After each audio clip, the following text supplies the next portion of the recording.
Before we start this video, I just wanted to say a quick thank you for choosing to watch this video. It's not easy putting these videos together, so I do appreciate you being here and choosing to watch. So like, subscribe, hit the notification bell, all that good stuff. If you like the video, share it with your friends, share it with your family, anyone who supports Tottenham. All right, let's go.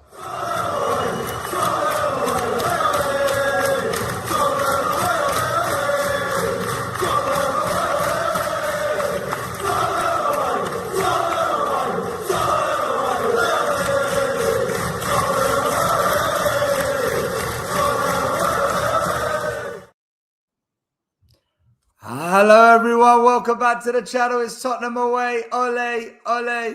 How you doing everyone? Hope you're doing well. I'm buzzing because I went to the gym really early today, so I'm full of endorphins. I'm full of all the chemicals that get you charged up for the day, and I'll probably fall asleep halfway during the game because I'm too tired. But great to have you here as always. The best YouTube channel in the world, apparently, allegedly. At least I say so. Smash the like, subscribe, hit the notification bell. Thanks for being here. We've got Eugene for the first hour. Benji might join us for the watch along, but we kick off with myself and Eugene. Eugene, how you doing? This is probably the hardest preseason game so far. Well, it is the hardest preseason game. How you doing? How's Malaysia? How's the world of Spurs in the Far East? We all are happy, right, at the moment, seeing the players all coming in and going out. Like I said, right, a few times before in the show, I'm still quite reserved of being in it out until they actually screw up. But I'm not in it in yet, right? Still not in it in, but they still have to prove themselves. The weather here is wet, and hot, as usual. Is that tropical rain, or is that just tropical rain? Yeah. Tropical rain, yeah. Random, and nowadays, cold rain. Tropical. No, it's tropical rain. But the thing is that it's getting wetter nowadays, and it's a bit weird. We don't get that dry spell that long anymore. I think it's part of the government plan where they, cloud seeds and all that. Or maybe it's just global warming, right? More moisture getting into the air and all that. So it is what it is. Yeah. There you have it. The weather forecast from Malaysia. Let's quickly say hello to everyone in the chat. We've got Lookman, who's on the show right now. Big up Mark Taylor. Got Russell Coy, big up to you. Aussie Coys, smash the likes. Thank you very much, Aussie Coys. We've got the Tottenham concept in the building. Make sure you follow and subscribe to Benji's channel and, of course, to Eugene's Spurswasion. Benji might or might not be joining us at some point. We'll figure it out. Brandon, how you doing, my man? Big up to you. Hope you're doing well. Ghost LDN, how are you? What time is kickoff? 10:45. Yes, it's 10:45 UK time, but we go an hour early just to do a bit of a build-up, talk about the latest Spurs news, get you excited, and also talk absolute nonsense, which is what we all do as Spurs content creators because none of us are ITKs, if we're going to be honest about it. Big up Phil Coys, ENIC 2.0 in full swing, hashtag change. We're going to find out for sure. I'm Boozo. What are we doing here? Morning still, Eugene. How you doing? Hope you're good. Guys, we've got almost 100 in the chat. Smash a like, subscribe, notification bell, all the good stuff. I hope you're all doing well, and I hope you're looking forward to your weekends because we are the best fan base in the world. We are mad. We are unhinged. We are deluded, and that's what makes us the best because we're just nuts. Big up to Savra as well in the chat. Struggling to get excited for the season as it stands. And we've also got William Webb. Big up, guys, in Oz. Looking forward to the game. Chelsea put a strong team up. I'm just waiting for the team lineups. As soon as I get it, I'll get it up on the screen. But, Eugene, before we start, I just want to talk about a couple of things that is in the news. So the big one was this.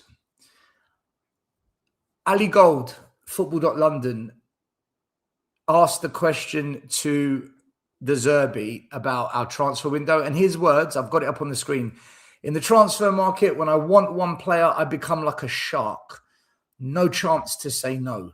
The transfer market is not finished for sure, but we completed 60% of our project in the transfer market. Now we have another bomber. And when he was asked about Savinho, apparently it's not Savinho separate to the bomber. So, Eugene, do you think we're going to sign a big bomber, as in an attacker that excites us? Is Harry Kane coming back to Spurs? Are we going to get Lionel Messi on loan? Are we going to sign Osherman?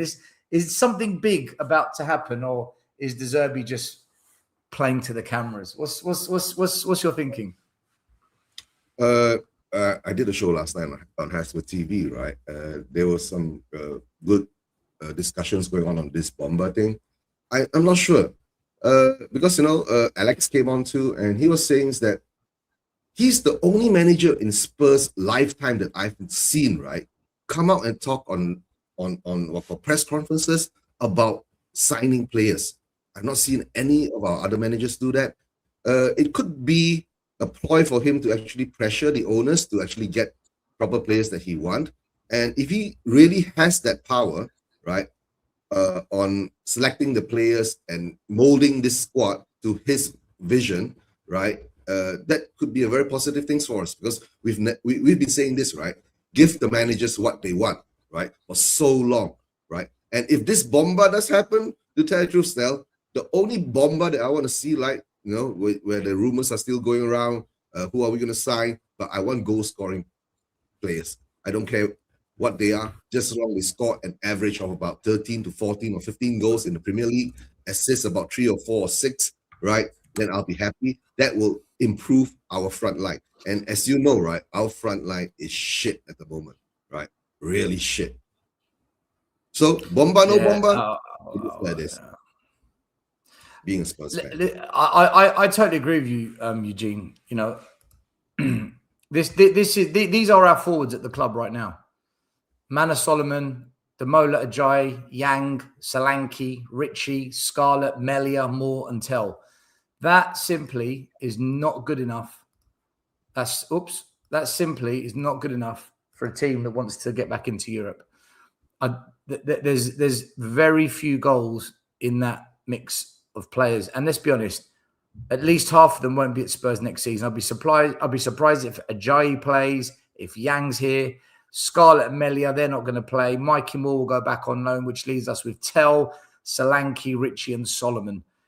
It's not what we thought we were going to get this season. We thought we'd at least change a couple of those players. So I'm with you. I was on Dan's show last night and people were talking about GA. Oh, but this guy's got this much GA and this player's got this much GA. And I said, guys, I don't want to hear about GA. I want to hear about goals. Just talk to me about goals. How many times do they hit the ball and it's in the back of the net? That's all I care about. Let Maddison create. Let Simmons create. Let Kudus create. Let Fernandez create. There's other players that can create. Who's going to put the ball in the back of the net? And we spent 1 hour talking about it, and I just thought, I don't know, man. Because look, right now, you've got Tonali and Fernandez feeding the pigeon. I mean, this is the current situation at Tottenham, and it's a shame. It's a shame because we've done so well with the defenders we've signed. We've done really well with the midfielders we've signed. You look at all the players we've signed, you think this is so good, but it's still not going to work because the front three are just crap. No. They're feeding the pigeon, and we're going to get pigeon shit. Simple as that. Right? I know. But one thing is, do you think we'll sign at least one, player that has got a reputation for scoring goals? But if you look at it, right, you have to look at the list. Who are those players out there that has reputation in scoring goals? If you're going to say, I was arguing last night with some of them, right? I was saying, why don't we go for Igor Thiago, right? He put in 18 or 19 last season, right? But then the argument comes back. Oh, he's only done it for 1 season. But I was saying, guys, he's only been here for 2 seasons. He's no Dominic Solanke. He's been in the Premier League for like 8 seasons, and then he scored 18 goals, and we buy him for £65 million, and he's done shit all, right? So give people a chance that that deserves the chance. Then if you want players from outside of the Premier League, right, they have to at least prove they can score at least 20 goals or 25 goals outside of the Premier League to bring them in. You get what I'm saying? But that's the fear again, right? Of the Soldado syndrome. And the end of the day, all I can say is that we have to wait to see what De Zerbi wants. And if what De Zerbi wants and he gets what he wants, right, then maybe we are moving forward. I'm sure De Zerbi can see, right? Guys, we've played 3 friendly games. We scored 4 goals. Chelsea has played 1 friendly game. They scored 6 goals. Think about it, right? Where are goals coming from? Eugene, can I ask you a question? Was it a mistake to sell Lancashire? Or do you think we should have kept him for this season? Okay. Because I don't personally have an answer to that question. I don't know. To be honest, I'm like you. I don't know too, right? Because we've not seen our academy players actually make it into the first team. Harry Kane is the only one that's been there, and apart from Skip, I'm talking about forwards, right?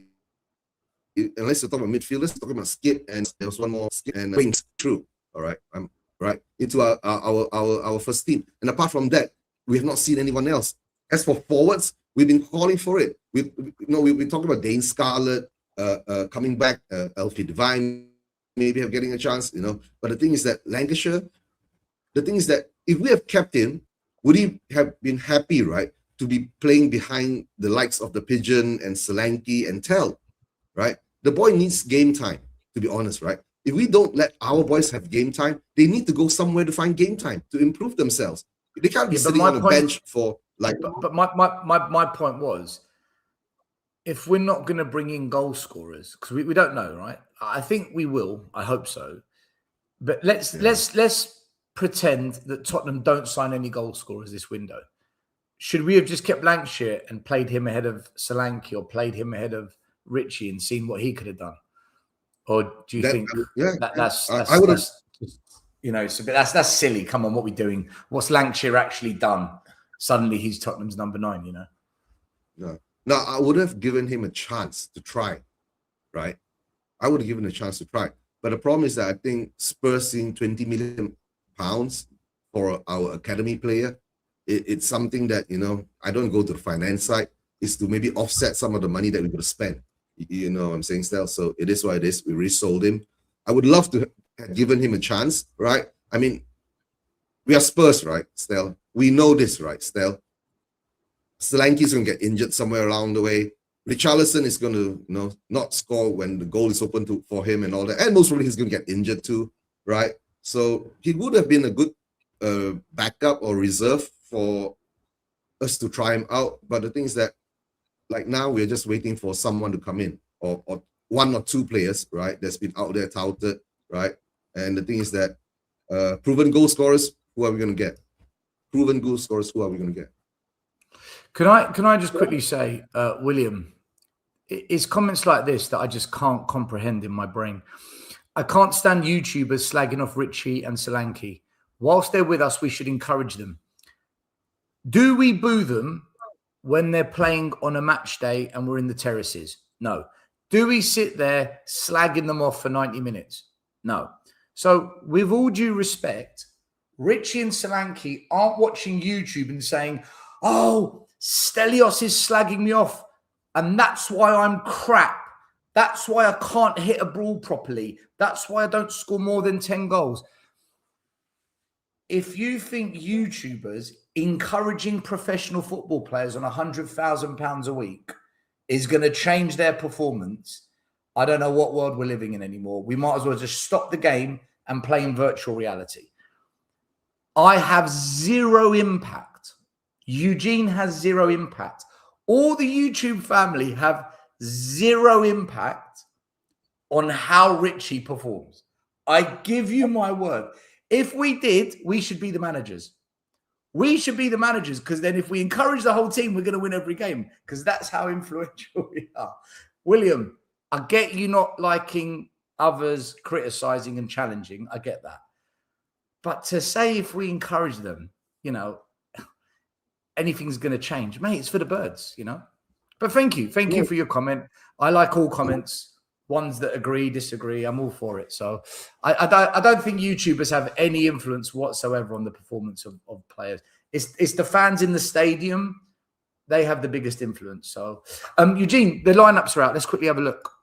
All right. By the way, I wasn't slagging you off, William. I'm just pushing back on your comment, right? Respect to you for being here. So we got Kinski starting in goal. So no Dubravka like the last game. Robertson starts at left back. He was very good. So I'm quite interested to see him. Van Heck. We get to see Van Heck. Gallagher in the midfield. Tell up front. Archie Gray, Captain Marvel. And Bergvall in the middle with Tonali. So we've got a midfield three of Gray, Bergvall and Tonali against Chelsea. And then up front we've got Solanke, he starts, Solomon on one side, Tell on the other, and Ben Davies. So from what I can see, Robertson's left back, Van Heck and Davies are centre back. Who's the right back, Eugene? Gray. Is Archie Gray going to go? No, it can't be. Yeah, no, you're right, because Gallagher's, yeah. I think Archie Gray might be going, Archie Gray's right back, because Gallagher, Tonali, and Bergvall in the middle. Yeah, you're right. Or we're going to a back three. So, all right, if Spurs are playing a back three, then it's Van Heck, David, Robertson, and Davies. But then we wouldn't go to a back three with two wing backs. Or Davies is centre back, I guess. If it's a back four, then Archie Gray, Captain Marvel, is at right back. This is a weird team. And on the bench, we have Danzo, Ritchie, Takai, Donnelly, Scarlett, Moore, Tyree Hall, Denny, Melia, Kai Martin, Yang, Ajayi, Hardy, Byrne, Tingy, and Hall. Am I right in saying there's no Williams Barnett there? No, he's not there. So no Williams Barnett against Chelsea. Wow. The player that has stood out in the last 3 games isn't going to get a look in against Chelsea where we could actually see what this boy's about. I think that's a very strange decision. I'm not going to lie to you. Eugene, this is weird. I don't know what to make of this. This is maybe he's picked up a slight injury again. I know. Hey, is Archie Gray really going to go right back? He's done it before. If you look at the logic, not De Zerbi. Frank did it. Ange did it, but De Zerbi dropped Gray. De Zerbi dropped all the kids. Remember? Yeah, I know. But the thing is that he's got no choice, right? Horo isn't there, right? Spence but Eugene, hold on. We've got Hall and we've got Kai Martin. They've been playing fullback all pre-season. But okay, this is against Chelsea, right? He needs players who are more seasoned. If he puts out a full youth team against Chelsea and we get smacked 6-0 or 5-1 or something like that, right? It will look really bad on him. And then I guess then the fan base will become bipolar again. How do you know if these kids are any good though? It's a friendly game. You can lose. You can lose a friendly game. Experiment. I think this is odd. I think this is really, really weird. What he's done there. Nah. I can't make sense. He's got no choice. You see, the thing is that now he's putting up a strong first 11. Look at our bench. Our bench is 90% the youth academy. Who is he going to bring on from the bench? Let's say if we hold on for the first half, right? And he makes full changes for the second half. Look at what's on the bench. You understand? I know it's a friendly, right? But the thing is that we do need these senior players to come in to have an understanding and gel it up. But it's early in the season, preseason friendlies now, because we're just into the 3rd or 4th game for us. Chelsea has gone into their 2nd game of the preseason friendly. For me now, let's see what's going to happen, the understanding, whether we can command, right? Well, these players, right? We got Van Heck. Van Heck is playing for the first time for Spurs. And most probably he's going to have Ben Davies on his... Where does he play? Ben Davies on his left. He's going to play on the right. And where's VDV? I don't know. Well, he's not... VDV didn't travel, did he? I don't think he travelled. I thought he did, right? Did he not travel? Let me check. This is the squad. Mickey van der Ven. Yeah, he did travel. Yeah. You're right. Yeah. No, he did travel. You're right. Yeah. Where's VDV? He's not even on the bench. Right? So... yeah, it is what it is, right? So let's hang in there. I'm not going to lie to you. I'm disappointed that Archie Gray's starting at right back and Hall or Kai Martin aren't given the chance.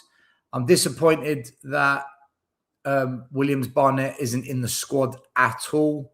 I really wanted to see what he could do against Chelsea. I hope second half I get to see Hardy come on at centre back and play alongside Van Heck or a good centre-back. I'd like to see how that works. I'm glad Kinski's starting instead of Dubravka because I want Kinski to show us, a bit more. In terms of the front three, I don't care. They're all pretty bang average, so it doesn't matter. Good to see Tonali starting. Right, some other news, actually. Apparently, De Zerbi's confirmed that Maddison and Fernandes will not feature in the rest of the pre-season due to small injuries. And we know what happens when small injuries announced. They're injured. So we were saying, why isn't Maddison playing? He hasn't played any preseason friendlies. Why did Fernandes miss the last? They're injured. That's the confirmation. De Zerbi's confirmed that they're injured. Hopefully it's not serious, but you know what, Eugene? Already we're having those little problems. And, Maddison being injured when Simmons is out means we don't have a proper 10. Gallagher's playing in the 10. He's not a 10. And then Fernandes, who's going to play in that 8, well, it's all right if Benton calls here, but Benton calls not. So, we're feeling it. We're feeling it already. Hopefully they're ready for the first game of the season against Brentford. We've got at least another 4 more games before we play Brentford, right? If I'm not mistaken. There's a few weird ones going on there too. But the thing is that the chat is saying Lucas William Barnett is on the bench still. Is he? Maybe it's me. Tyho, Scarlett, Tyho, Russell. No, he's not there. Hold on. Is my banner blocking someone? Oh, sorry, guys. I had the banner. Mate, that's a rookie error. That's a rookie mistake. Do you know what? Who said that? Hold on. No, Sava was saying it. A lot of the guys in the chats were saying it. Oh, sorry. Yeah, but listen, guys, thanks for correcting me. I had the what do you call it? Please like and subscribe banner, and they blocked it out. Lesson learned. Right, listen, great news. I want to see Barnett come on, and I want to see what he does against Chelsea. I want to see what the boy can do, and if he's still got something about him. So that's good. That's good news. If you think about it, then if Fernandes and Maddison are injured, this is as good of a midfield that we can put out. Really, yeah, that's the thing we can do. Is there anyone in the midfield on the bench that is better than Gallagher, Bergvall, Tonali that you'd play midfield? Maybe Williams, Barnett, okay, over Bergvall, but Donnelly? Is Donnelly better than Gallagher or Bergvall? I think he will be given a chance to play, right? But is he better? I don't think he is. I don't think Donnelly's better than Bergvall or Tonali. So in reality, do you know what, Eugene? The more I think about it, there's no choice. This is probably the strongest lineup we can field. Yeah. Right now. Yeah. With the players that have got on, okay, maybe Van der Ven can play. All right, but he's clearly not been chosen. It's a little bit underwhelming, isn't it? It's a little bit underwhelming. I'm not going to lie. Yeah. The only thing is that we have to look what Chelsea's putting out, right? If they put out a strong, their first team is, I know, right? With Yao, I don't want to say it, right? With their players scoring goals left, right, and center. My worry is that what's Ben Davies and Van Heck going to do? Will they have an understanding there to be able to stop them when the time comes, right? But let's see how imbalanced it's going to be. If we're going to play Chelsea, more or less a strong team for a strong team in the first half, then maybe it balances out. But if they play a weak team and we play a strong team in the first half, we might look better in the first half, but in the second half, when we make the changes and they make back their changes, then we will get hammered in the second half. That's how I see it. You say that, right? You say that, but what I've noticed pre-season is when the kids come on, we look more fluid. Look more fluid. And I think it's because the kids have been playing this type of football for a very long time in the academy, and Simon Davies has got them playing this type of football. And also, they've been playing with each other for many years, under 14s, under 16s, under 18s. So we've actually looked better. What I'll tell you what I'm interested to see. By the way, China Rocks, thank you for your super chat. William Barnett is there. Take a better screenshot. Yeah, I've already got egg on my face, so big up for that. I tell you what, Eugene, pre-season, there's 4 things I've noticed. Number one, the way we play out from the back is clean. It's got risk, but we look comfortable doing it. Number 2, we have more stability in that middle. Number 3, a lot of our attacks come down the flanks, not down the middle, but down the flanks. A lot of link-up play between fullback, into the middle, back out wide, overlap. And the other thing I've noticed, which has been the best thing, is our pressing game is so good. The amount of errors we force, the amount of time we turn over the ball, win back possession, those 4 things have been consistent every game I've watched. We look good at it. So I want to see if we look good at it today against Chelsea, against a team that's got some good players. This isn't Sydney. This isn't MK Dons. No disrespect to those clubs. This is Chelsea. And Alonso, right? Xabi Alonso is a proper manager now. Let's see if we're comfortable keeping the ball, if we can get down the flanks, if we can play out from the back without making a mess of it, if we can press and turn over the ball. Let's see if we can do it today. And also, let's see what Matthias Tell can do against Chelsea. Let's see what Solomon can do against Chelsea. Let's see what Solanke. Show me what the front 3 can do today. That's kind of, I know. I understand what you're trying to say. It's a level above what I think is their comfort zone, which is Sydney. Yeah, I understand what you're saying, right? Before I make my move, right, in about 2 or 3 minutes' time, right, I'm going to say this, right? Whatever you said is good, right? But the only thing I want to see, right, is them putting the ball into the net, right? If they can do all that good, and you come to the most important part of the game, scoring the goals, and you still can't do that, what's it all for? Right, but like I said, we can rectify that problem by bringing in proper quality strikers and wing whatever forwards that can actually score goals. Right, the build up is there, but the thing is that we are seeing all this based on the youngsters and all that. The thing is that we have not seen a lot of our senior players come back. Will that flow and pressing and understanding, right? Being brought forward to the most important thing, the first game of the Premier League, right? But this is all building up to it. Stel, thanks for having me on. I need to jump off. I'm going to set up my channel. I'll be doing the watch along too, right? With hopefully some people be hopping on or not from Asia or Europe or wherever. Yeah, it is what it is. And to tell the truth, right, Stel? Yeah, it's 10 a.m. in the morning there. Remember when I used to do 4 a.m. Watch alongs, right? In Malaysia. Yeah. You guys are feeling it now. All right, guys, have a good show. Days. Yeah, good old days. So have a good show, right? And then don't forget, right? Please subscribe, like to all the channels who are involved here, right? Take care, guys. Bye-bye. Big up to Eugene. Make sure you check him out. Spurswasian TV. The only original OG Asian channel. Right, I need to change the layout here because Eugene's now gone. Let's fix this up a bit. There we go. Perfect. All righty. So I don't know if you've seen, but there's news that came out today that Cody Gakpo is now is the leading contender as Tottenham look to add to their attacking options.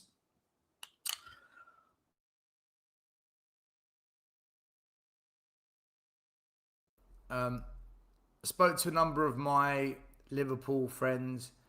They were a bit frustrated with him at times, but he's better than what we've got, guys. And I think that's kind of where we're at now. It's not even about, is he brilliant?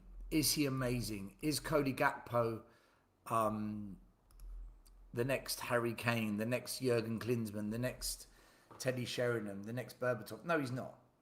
But is he better than Richie? Yes. Is he better than Solanke? Yes. Is he better than Solomon and Tell at scoring goals? Yes. So on that basis, I personally, I'm not excited by Gakpo, but he's better than what we've got. And if that's the best we can get, then do you know something? I think that's kind of where we're at. So it's a little bit underwhelming. And if Liverpool are prepared to release Gakpo, and I rate Iriola, Iriola was the manager that I wanted to come into Spurs. He's someone that I championed all last season, even when he was going through that rocky patch. I think Iriola is a fantastic manager, and I think he's going to do amazing things at Liverpool. If he doesn't want Gakpo, what does that say about Gakpo, right? But we're a little bit desperate. The season starts in 3 weeks' time. It's August, guys. It's the 1st of August today.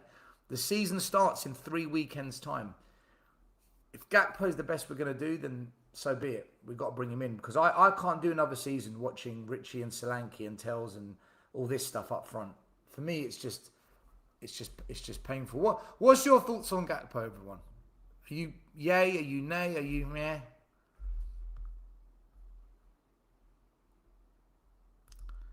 Can Gakpo play Cam?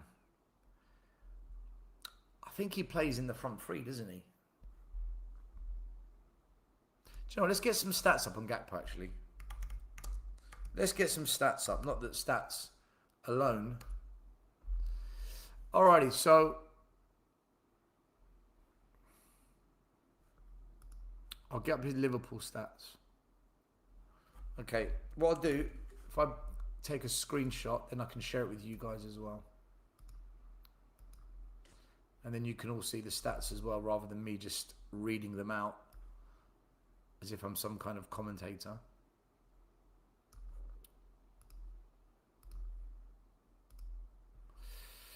Alrighty, let's get the stats up on the screen. Sharing is caring.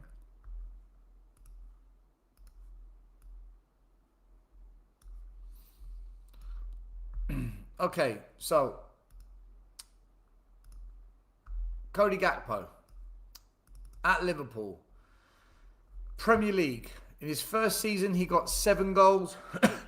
His first season, he got 8. Second season, 10. Second season, 7. And what stands out for me with that is Richarlison has outperformed him. Richarlison has outperformed him. Richie. Assists, 5-4-5. Not bad. So if you're looking at GA, which I said I don't think we should look at when we need a goal scorer, he's averaging 12 to 13 GA, which is okay. But in terms of goals, he's averaging 8 goals. Is 8 Premier League goals a season, is that good enough? I don't think it is.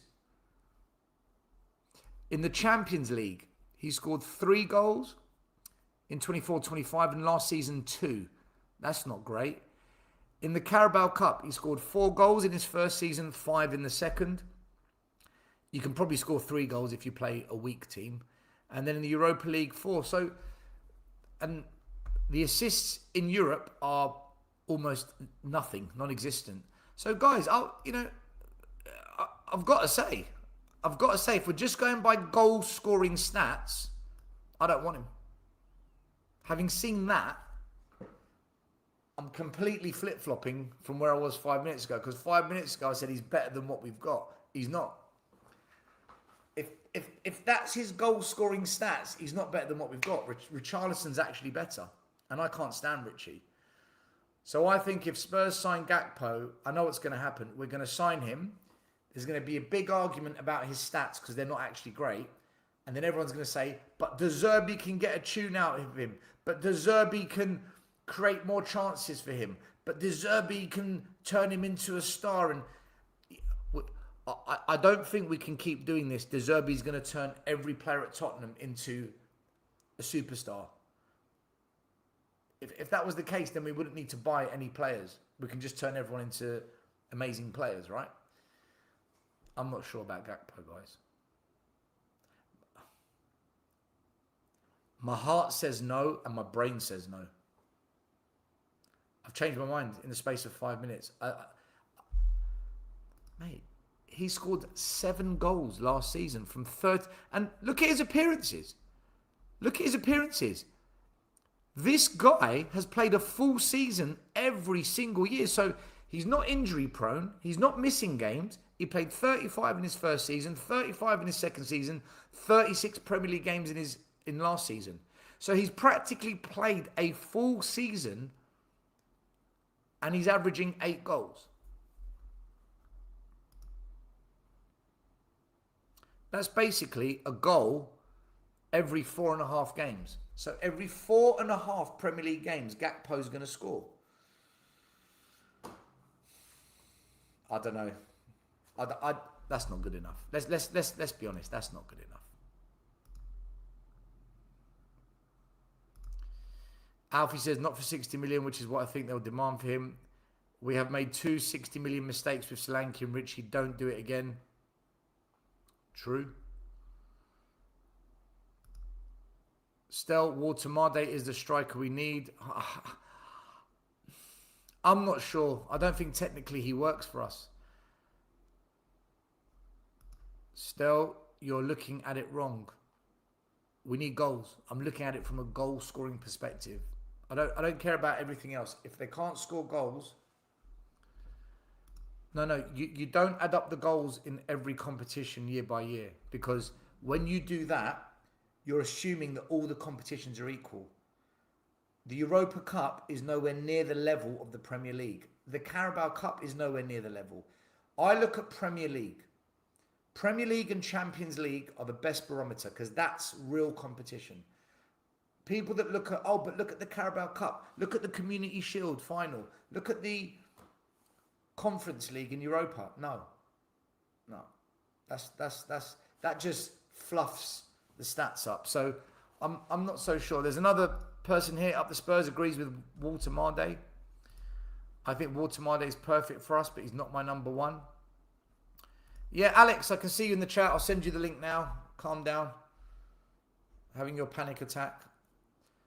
You can only come on for 10 minutes though, Alex, because I've got to do the watch along, all right? So let me just ping you the link, and you are more than welcome to jumpage onage. All right, box office, check your WhatsApp. I've just sent you the link.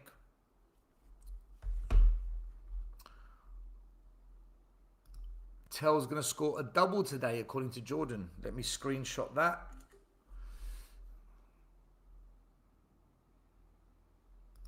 Richie is a centre forward. Gakpo is left side of the attacker. He plays people in, scores. Mate, I don't want to hear about he plays people in. I don't want to. We need goal scorers, Lee. I only want goal scorers. If we don't sign goal scorers, it's nonsensical, because who is Gakpo going to feed? We need people that can score. This is, for me, why it's, assists and GA. No, I want to know about goals. Otherwise, I can see it all coming unstuck. Right, let's bring Alex in. I've got to change the layout to accommodate him. There we go. Alex, how you doing, bro? You good? Big up. You never learn still, don't you? You never learn still, don't you? Right? I don't need 10 minutes to make my point. I only need 2 minutes. You know what I mean? That's why I call myself Mr. Box Office. But anyway, we're moving on. On the big news on tonight, like on Gakpo, that's why. And you should be watching Mr. Box Office TV. I need to do more content, and I am trying to do some content on the channel. Honestly, I'm trying. I really am, to you guys. But if you haven't watched the last best, worst, and bang average top 5, I said that Gakpo was bang average for that reason. You know what I mean? Because I don't think Spurs fans can expect a great striker right now, or great forward right now, because we're not at that level right now. So we're going to have to take a chance on Savinho, who I said was the worst signing, would be our worst signing of summer because of what he's done at Man City. And Gakpo, I tend to disagree. I think when you look at the quality of players that he had to play with, will play against, like Salah, he's now got Ekitike, he had Firmino, he had who else is there? Mane, he had Nunes. He had a lot of competition for his place at Liverpool. So, I think you're gonna have to take a chance. And I understand that people are saying that he's not better than Richie, but we all know Richie's only good for one thing: causing chaos, and that's not good for what we want to do. Richie scores more Premier League goals. Yeah, but when you look at the context of it, though, still, he scores goals because he causes chaos. That's the bit to what De Zerbi wants to do. Who cares how you score goals? At the end of the day, Gakpo doesn't score enough Premier League goals. He doesn't. Okay, so if Richie's in the team, then so going back to your thing, then if you're saying that Richie scores more goals, then you're happy for him to stay, then, aren't you? No, Well, No. no. So exactly. So that's what my point is. Because at the moment, when Alex, I look at I don't want what either. Ritchie's done, Alex, yeah. I But don't want either. so I don't what do you want want either. then still? But what No, do you listen, want then still? I just told you, I don't want either. I want Okay. someone. I want someone that's going to get us 15 to 20 goals minimum. Otherwise, we're just going to come unstuck again. Well, so you might as well just get Osman then. I'm all for it.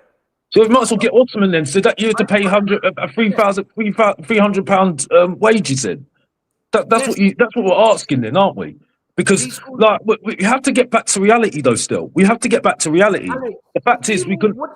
Sorry. What do you mean get back to reality? We've got the worst front three I've ever seen at Spurs in 2 decades. Yeah, and we want to bring in a player that doesn't score any more than the front three. How is that not reality? That's mental. It's going to be a very hot conversation with you, isn't it? Right, let's get straight into it. You're not making sense. I'm making sense because at the moment I just think this is going to be a very hot conversation here. Obviously, the point I'm making is right. Cool. I understand that. I know that already because if you haven't heard me before, I've never liked Richie. I've not been very complimentary about Solanke, and I've certainly not been complimentary about Tell or Alderbear or Javi Simmons. Right. My point is, we need players at the moment that can. We need new players at the moment that can try new things at the moment because clearly, no, Richie, we need players that can score goals. It's so simple. You're complicating it. This is so simple, and people in the chat, this is so simple.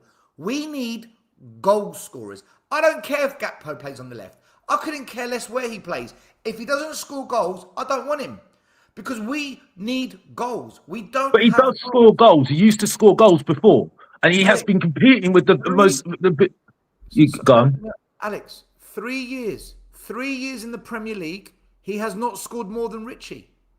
Facts. Yeah, but there's a reason for that, though. Still, that's a reason for that because still, yeah, but he's in a better team. But also, he's been competing with Salah. He's been competing. I'm not defending it. I'm not defending Alex, it. Alex, no, look. He played 36 games a season.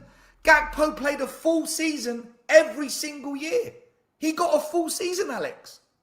Fair enough, but the point is, though, still, at the moment, who is going to come in that is going to be on top form right now that we're going to get in right now? So, we pay... If you're saying that if there's anybody out there right now, we pay a football director £2 million a year.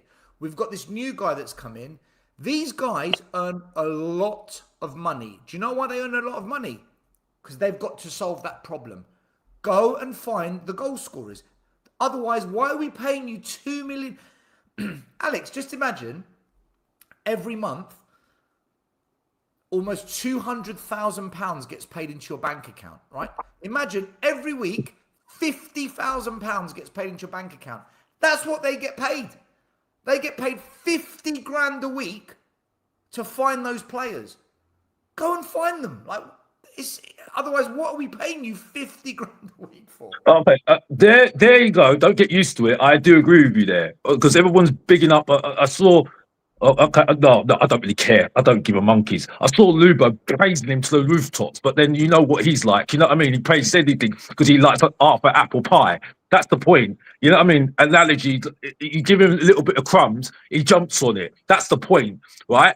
Right? And I'm not promoting him because, to be honest, I don't even like the bloke. But my point is, though, yeah, right, is that you know I'm sorry, but we got to be back to reality here. For me, yes, he's a bang average signing. Right, on the reasons that you're saying, he's a bang average signing. But for me, I'd look at him. I think he can play all through the front three. Right, it's a new environment. He's got players that he's played with before. He's got Van Heck. He's got Van der Ven as well. He's got Javi Simmons as well that he plays internationally as well. Right. Okay. So for me, I do look at him and think, okay. Looking at what we've got at the moment, I think he might be fitted to what De Zerbi wants to do. Right? That's the only reason. The only score the goals. We are complicating this. This is becoming complicated for no reason. Who is going to score the goals? Yeah, but who? But we've looked at players at the moment still. and they're not coming at the moment, are they?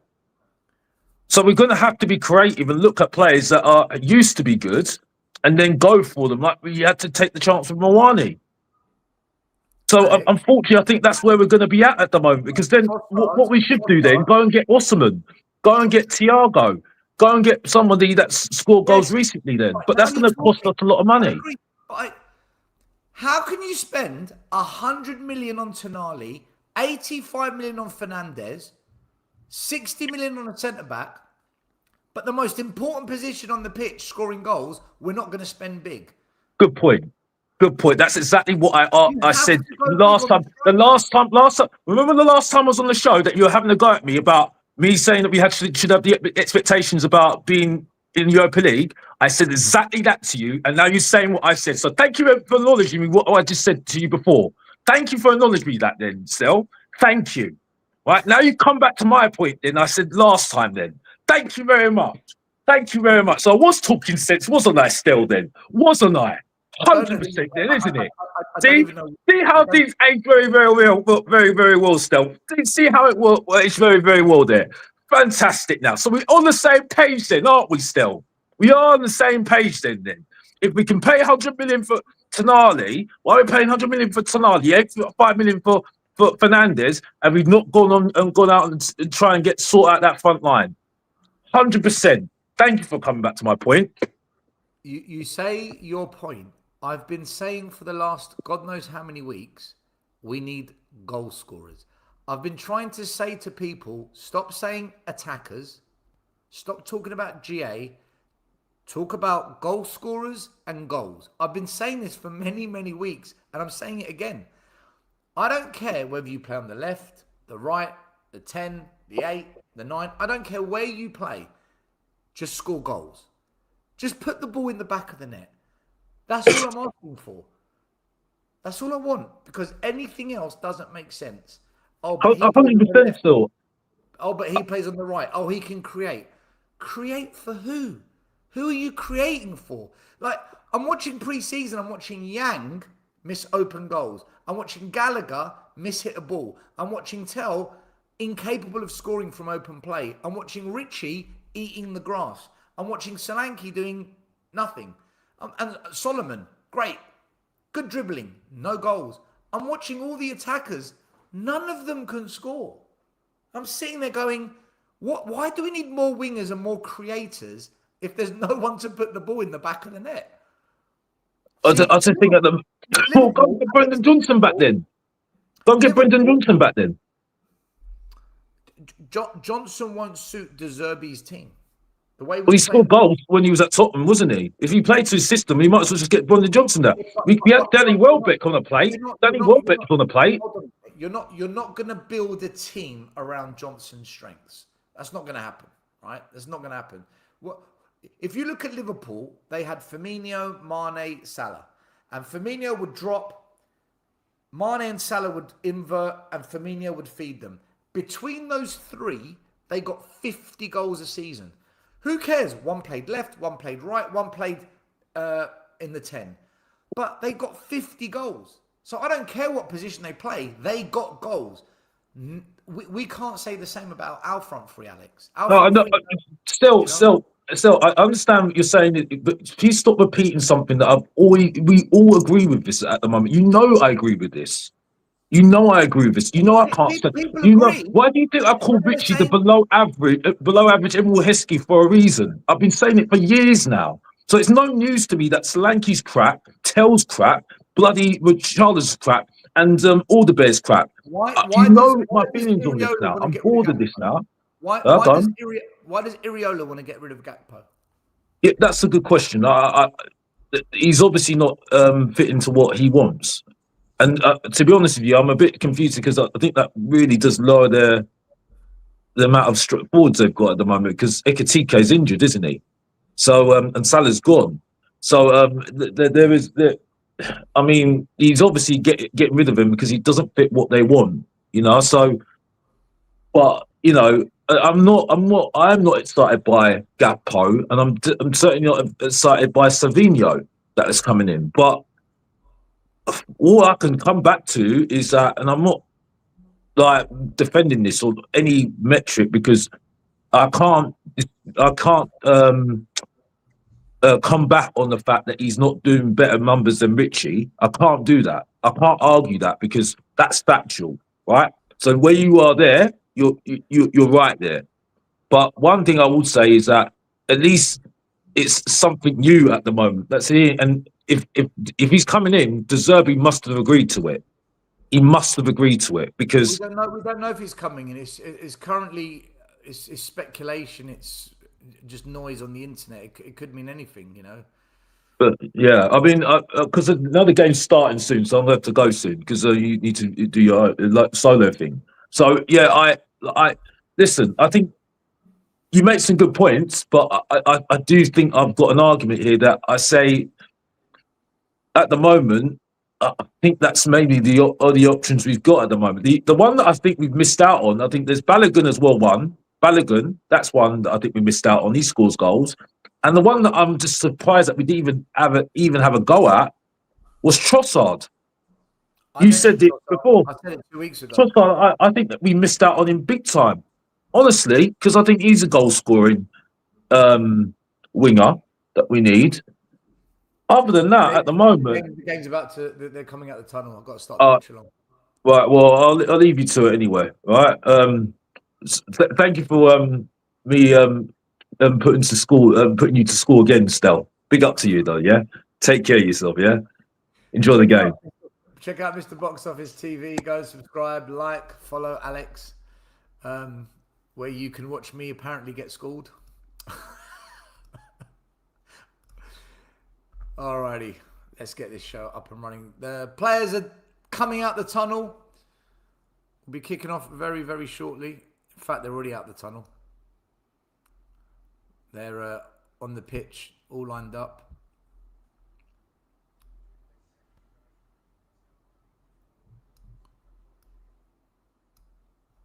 Alrighty, let me get rid of this.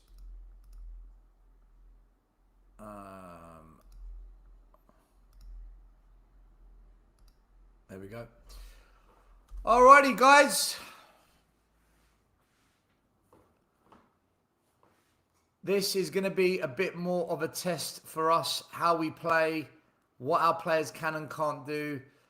Just looking at Chelsea's lineup, it's a bit of a mixed match as well. They've got Lavia, Fofana, Pedro's playing, Gittins, Cole Palmer. So a strong-ish squad, probably the same as Tottenham. Looking at the Chelsea bench, it's all youngsters. So I think Tottenham and Chelsea, in terms of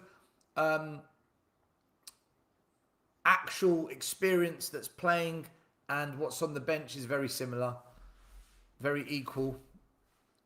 So it should be a fairly good contest, this. Looking forward to it, waiting to see. You know, I just want to see how we play. Can we do it against the Chelsea? Hopefully we can.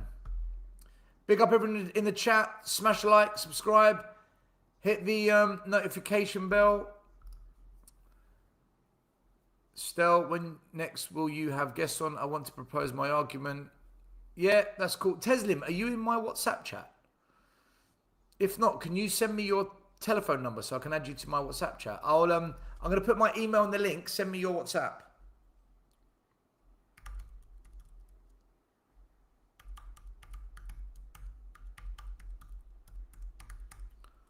All right, Teslim, I've just put my email in the chat. Oh, you're in the group chat? Okay. Well then, just private message me on WhatsApp and I'll send you the link. But I'm doing the watch along now. We're about to kick off. Chelsea in their black and yellow kit. Spurs in the traditional white and navy. Archie Gray captain. Why is Archie Gray captain?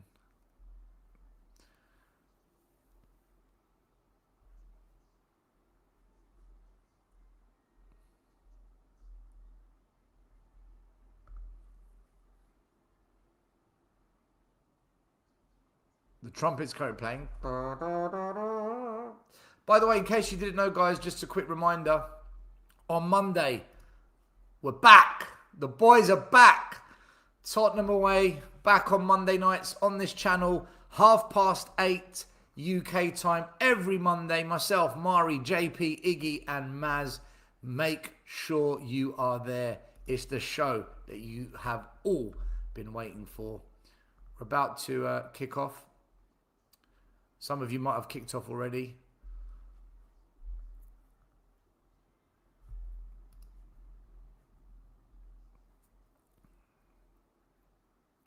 I want to see Conor Gallagher play better today. He hasn't really done much for me the last couple of games, Conor Gallagher, so I want to see him. We've kicked off.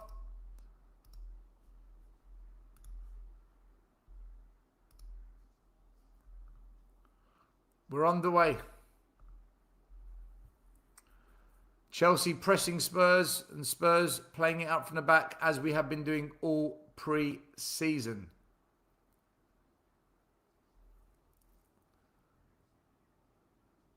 Kinski playing it long and forward. It's the first time I've seen Spurs pump it forward from the goalie. Solanke chests it down, but Chelsea recover well. You can definitely tell this is going to be a much harder game than the previous games, just by the intensity of Chelsea from the off. Alonso's the manager of Chelsea, top manager, but we've also got a top manager as well.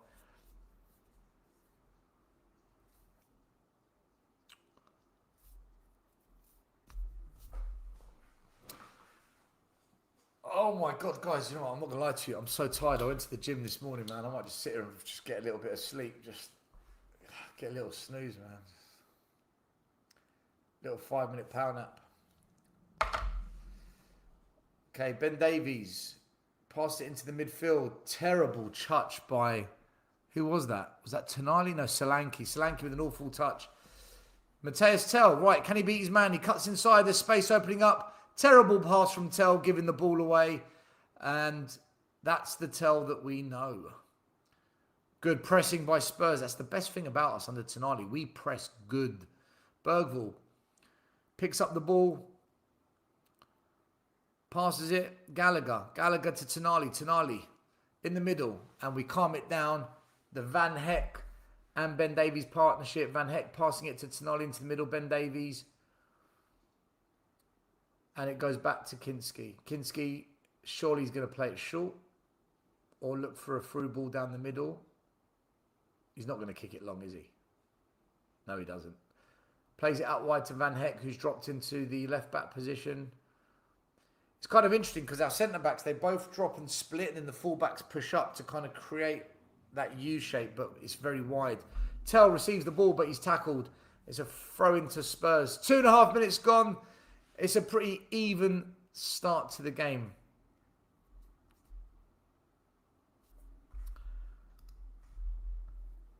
And you have fans in this chat gassing up Solanke and Richie. Well, everyone's allowed to have an opinion. Still, don't do silly things like go to the gym. What do you mean? What are you talking about? What are you talking about, son?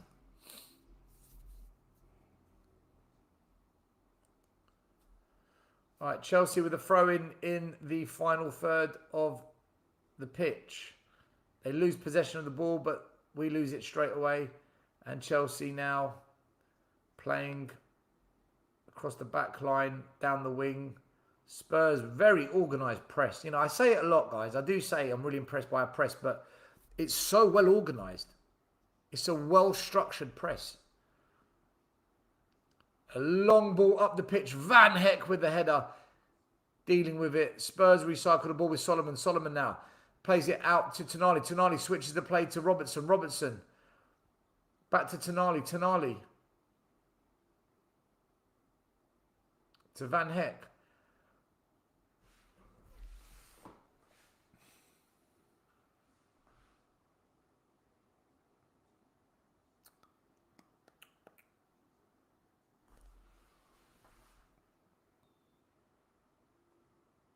That was a poor pass by Conor Gallagher there.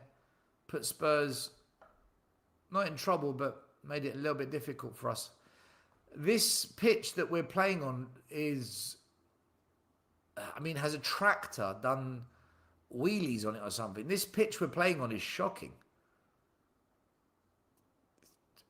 I hope we don't pick up an injury today playing on this pitch.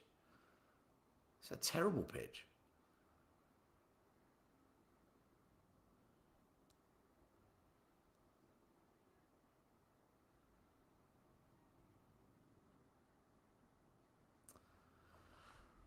All right, 5 minutes gone. Nothing really happened. Both teams just pass, but with no cutting edge or penetration. Kiwi Spurs giving us an update saying they play rugby league on this. Well, yeah, that sums it up. It's terrible.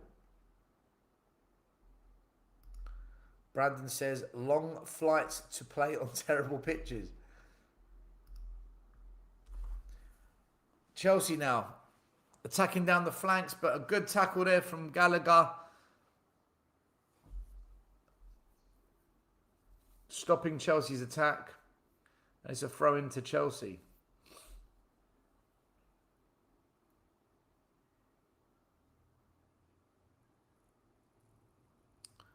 All right, Chelsea now. Lose possession. Tottenham win the ball back. Matthias Tell dropping deep. Plays it to Van Heck. Van Heck turns. Nice. Ben Davies plays it out wide. Robertson plays it to Tonali. Tonali. This is very tight. And Tonali gives away possession. It was all a little bit too tight. But, oh, it's our throw. Thought it came off Chelsea. So Spurs struggling to get out our half, really. We haven't got out of our half. We're just struggling to find the pathway out. Oh, Spurs under pressure from the press, giving the ball away here. Van Heck. Van Heck with a really good challenge, and the referee's given a free kick. I don't think that was a foul. And Van Heck's given the referee some right verbal, right in his face. Let's have a look at this again. So Van Heck goes in. Yeah, it's a foul. Van Heck did foul him all day long. The referee got it right. Van Heck is in the wrong. Free kick to Chelsea on the left-hand side of the pitch. Are they going to swing it in or are they going to play it short?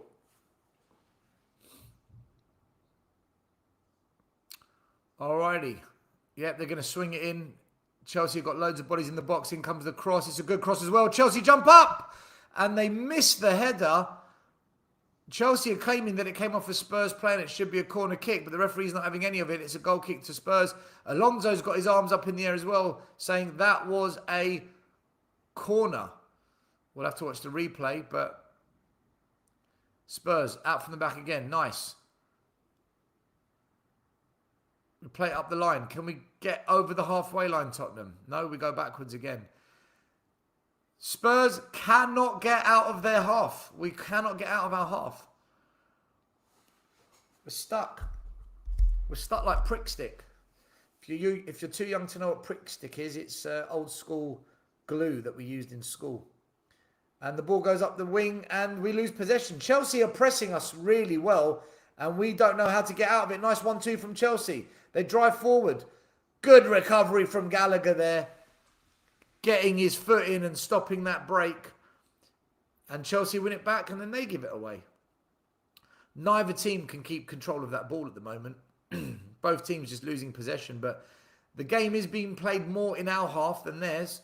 Tell, poor touch from Matthias Tell, loses the ball. Not very good. That's what happens when you play good teams, Matthias Tell, and not Sydney FC. You've got to be better.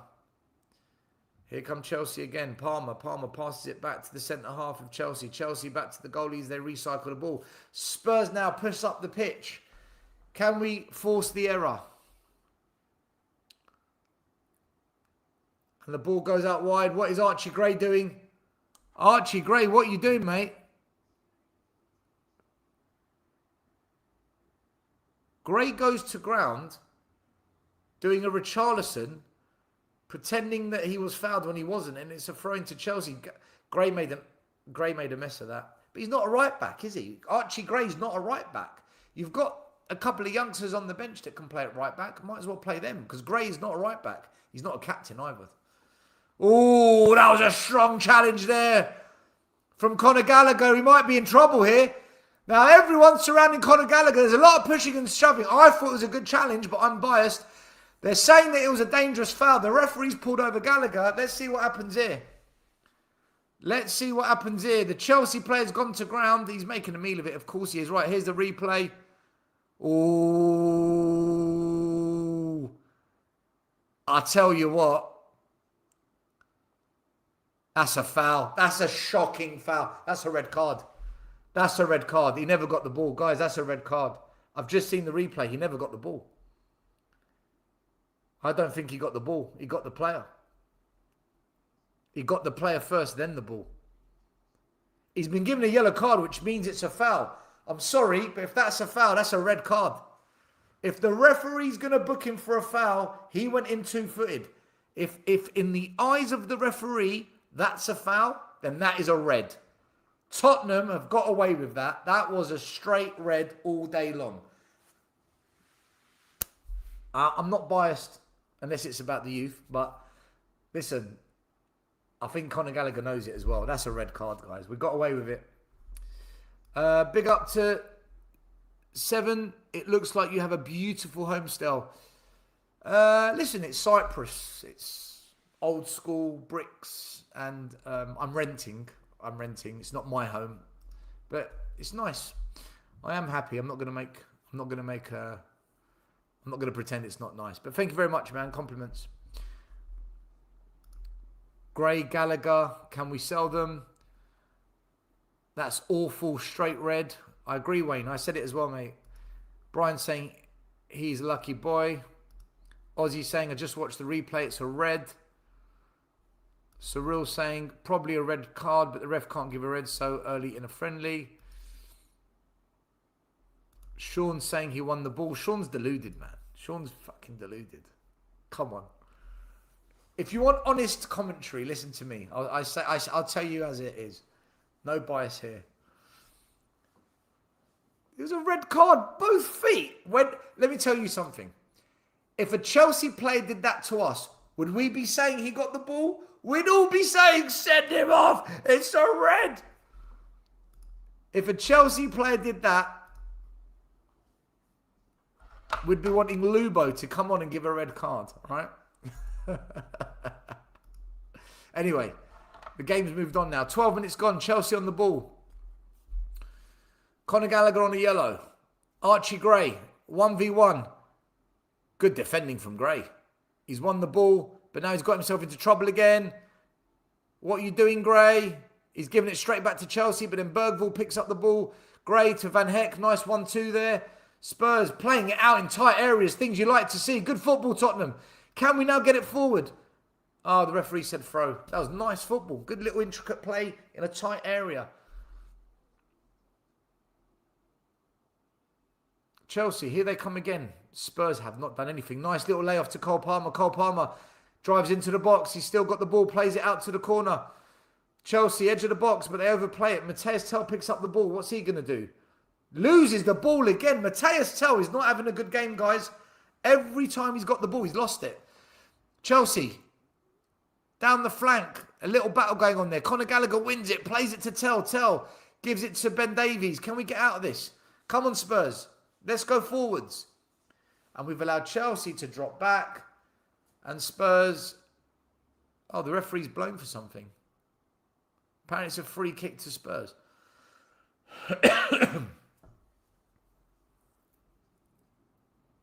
It's a free kick to Tottenham. So far, it's 2 fouls each. It's 0-0. Chelsea have been the better team, but they've not really done anything. Spurs haven't got out of their half. Kinski, long ball out wide. Robertson, first touch to Tell. Tell now, what can he do? He gets it to Gallagher, who loses possession. Gallagher's not having a good game either, man. Again, what is Conor Gallagher doing? Nice 1-2 touch football from Chelsea. And that's going to be a free kick. Van Heck barging Chelsea off the ball.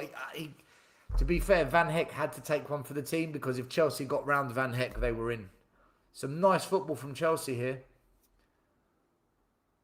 One-touch football from Chelsea. And, that was a lovely flick on as well. I don't know who that boy is on the flanks, but he looks not too bad. Blonde, long hair for Chelsea, playing on the right wing. I don't know if he's the fullback or the winger, but he looks decent. Pedro's causing us problems. That's the third time he's been fouled. He's won 2 fouls and a throw-in, Pedro. It's another free kick to Chelsea. Spurs have not got going in this game. 15 minutes gone and Spurs are non-existent. The complete opposite to all the other games we have watched, which goes to show that as soon as you play a half-decent team, what can we do?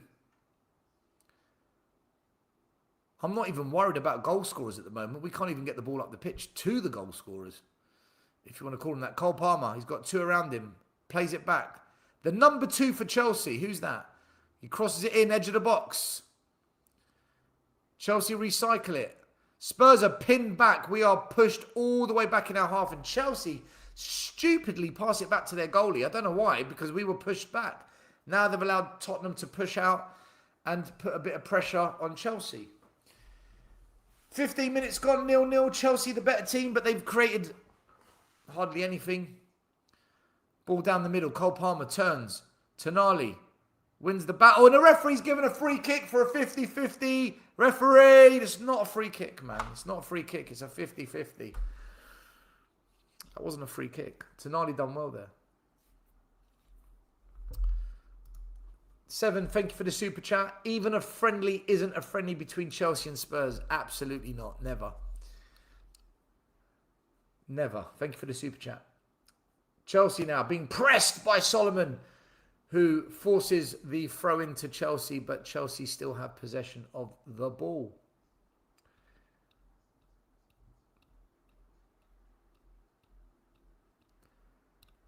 Listen, the way this game's going, we're not scoring any goals because we can't even get the ball into Chelsea's final third. As soon as I say that, we've got a chance here. Solomon breaks. Can he get a cross in? Spurs in the box. Solomon, edge of the box. Shot! Oh, Tonali! What a banger! Absolute banger from Tonali. I just said we're not going to score the way this is going. And of course, commentators curse. We won possession from the press. Solomon, edge of the box. And Tonali, my word. He's banged it in from distance.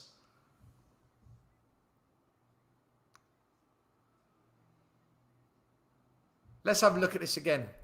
So, Spurs with the press, win the ball. That's what we've been good at all season, pre-season. And Solomon drives after winning the ball back, looks up, edge of the box, Tonali first. Oh, it took a deflection. It took a deflection, that's why. I've just seen the replay. It got a deflection. That's what made it.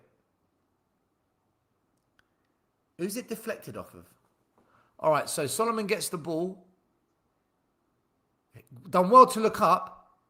Oh, it's taken a wicked deflection off the centre-back of Chelsea.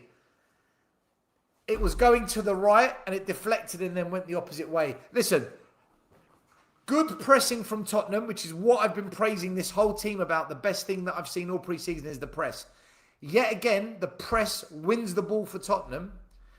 And then what happened was we won the ball. Solomon drove down the wing. He cut inside. He looked up, saw Tonali running in, squared it to Tonali, edge of the box. Tonali, first time hit it. It took a wicked deflection and it wrong-footed the goalie and went in. So look, good pressing, good vision from Solomon. I'm glad Tonali took a first time hit. All the build-up play was good. Wicked deflection and goal. You take it. We done well to win the ball and we done well to get it into a dangerous position and we done well to hit the ball early and not allow Chelsea to come out and press us. So you got to praise the goal because we did all the other things right. Pressing, squaring the ball back, hitting the ball first time. All of those things were great. But it took a big deflection, so we can't ignore that. 1-0 Spurs. Against the run of play, I'm not going to lie. I did not see that coming. I said we're not going to score the way things are going. And of course, we scored. So there you go. 1-0 to the Spurs.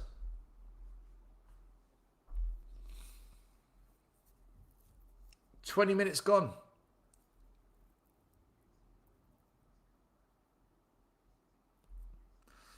Solomon done really well to cut that back. You know, sometimes players just blast it into the box or they just put it into a dangerous area. He actually looked up and passed it to a Spurs player. He looked up and found the white shirt. I know he's supposed to do that, and I know that's what wingers are supposed to do, but how many times do we not do it? Matthias Tell just got bullied off the ball. Mate, who's this number 2 for Chelsea? I like him, you know. He's a good player. He's playing right back for Chelsea. Let's have a look at the lineups. I need to find out who this number 2 for Chelsea is, because so far he's having a good game. And he's pocketed Tell. Absolutely pocketed him.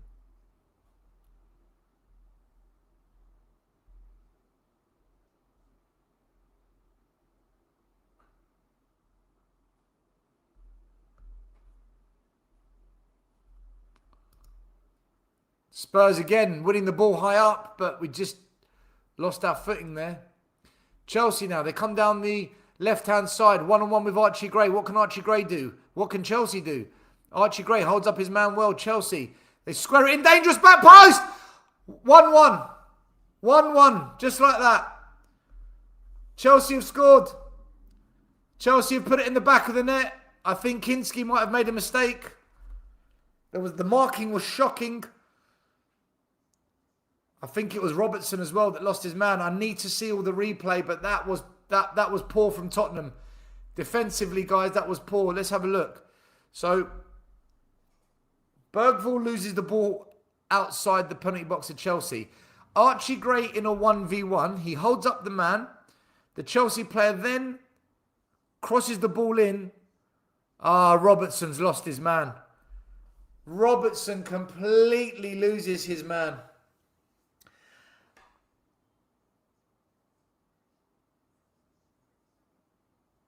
Robertson was in no man's land. Freaking heck. That's Andy Robertson's fault. That's Andy Robertson's fault. Got caught blindsided. Player came in behind him, lost his man, didn't even know where the runner was.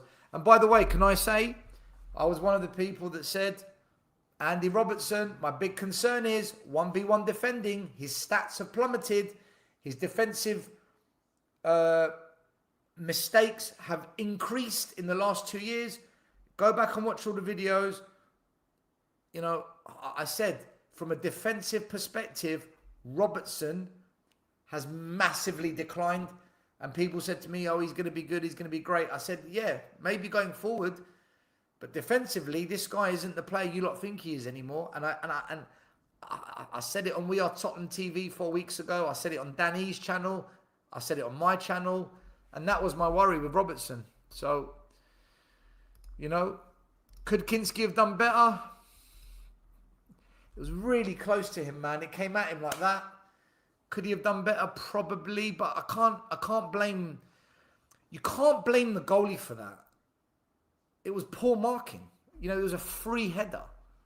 You know, for me, the blame's Robertson. You guys can, you know, you decide what you think. I think most of the chat are saying Robertson is to blame as well. Some of you are blaming Kinski. Spurs have got the ball up the other end of the pitch though now. Edge of the box. Gallagher swings in a terrible cross to nobody. I mean, that was poor. Poor from Gallagher.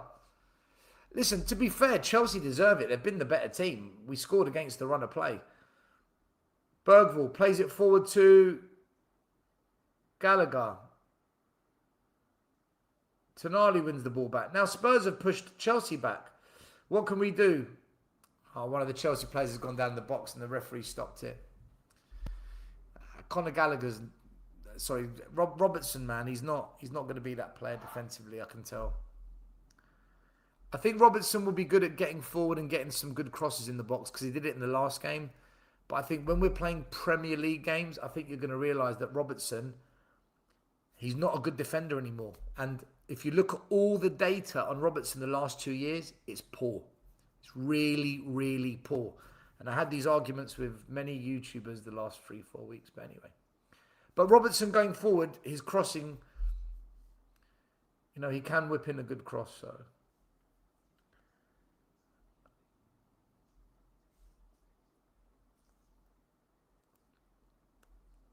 how easy was that bloody goal from Chelsea, man? One ball in the box and there's like, you know, just a free header from 4 yards out.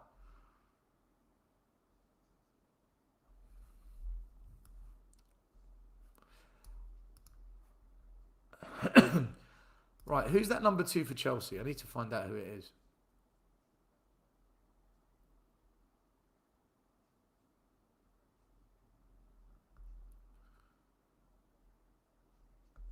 Does anyone know who the number 2 for Chelsea is, guys?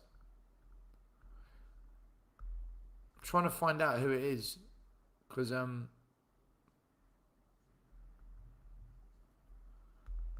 right, here it is. I think I found it.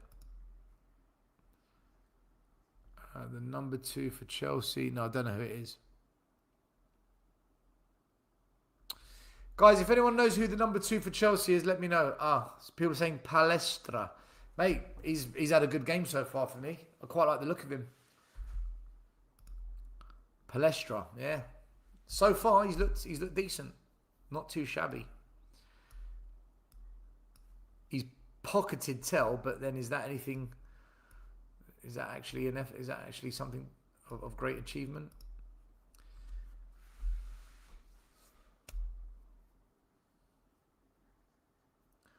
All right. Kinski on the ball. Plays it to Ben Davies, who slams it at Gallagher. Gallagher done well to control that. Tonali calmly receives the ball. Mateus Tell now, driving down the middle. Mateus Tell plays it out wide. Solomon, he's got an overlapping runner in Archie Gray.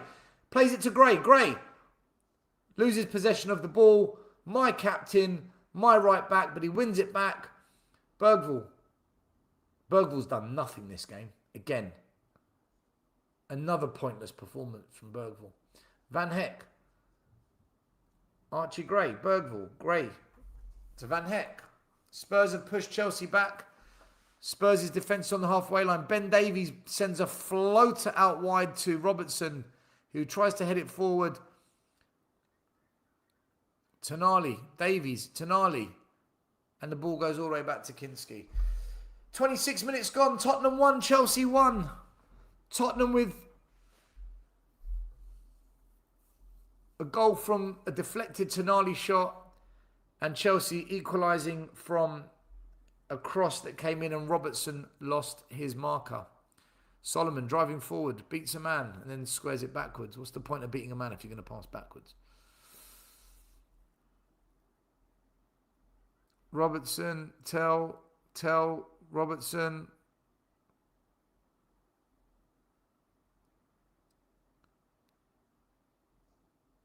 Kinski plays it out wide to Robertson. Robertson to Gallagher. Nice touch from Gallagher, but then he loses possession again. Gallagher's having a shit game. Honestly, Gallagher's having a crap game of football. He's lucky to be even. He's lucky to even be on the pitch. Nice one-touch football from Chelsea there. Spurs pressed them really well. Chelsea done well to get out of it. And here they go again. Archie Gray does well. Chelsea were away there. Archie Gray done well in his 1v1 duel. Chelsea have the throw-in as they are in the final third of the pitch. Spurs defending again.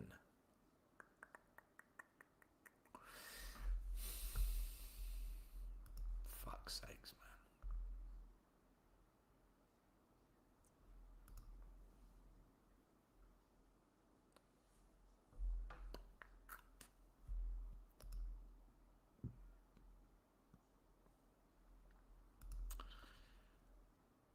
Van Heck comes flying across and kind of miskicks his clearance, but he did clear it, but he kind of sliced it a bit. Throw into Chelsea. Do you know, other than that Tonali shot, I don't think we've done anything all game. I honestly don't think Spurs have done anything all game.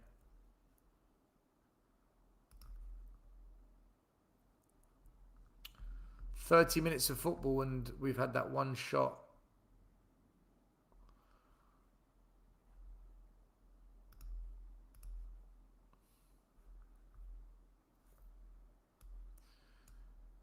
Chelsea with the ball again as they look to push forward. 30 minutes gone. 1-1. Chelsea passed forward. Cole Palmer trying to receive the ball and drag back between two defenders, but it didn't quite work out for him. But Chelsea have the ball again.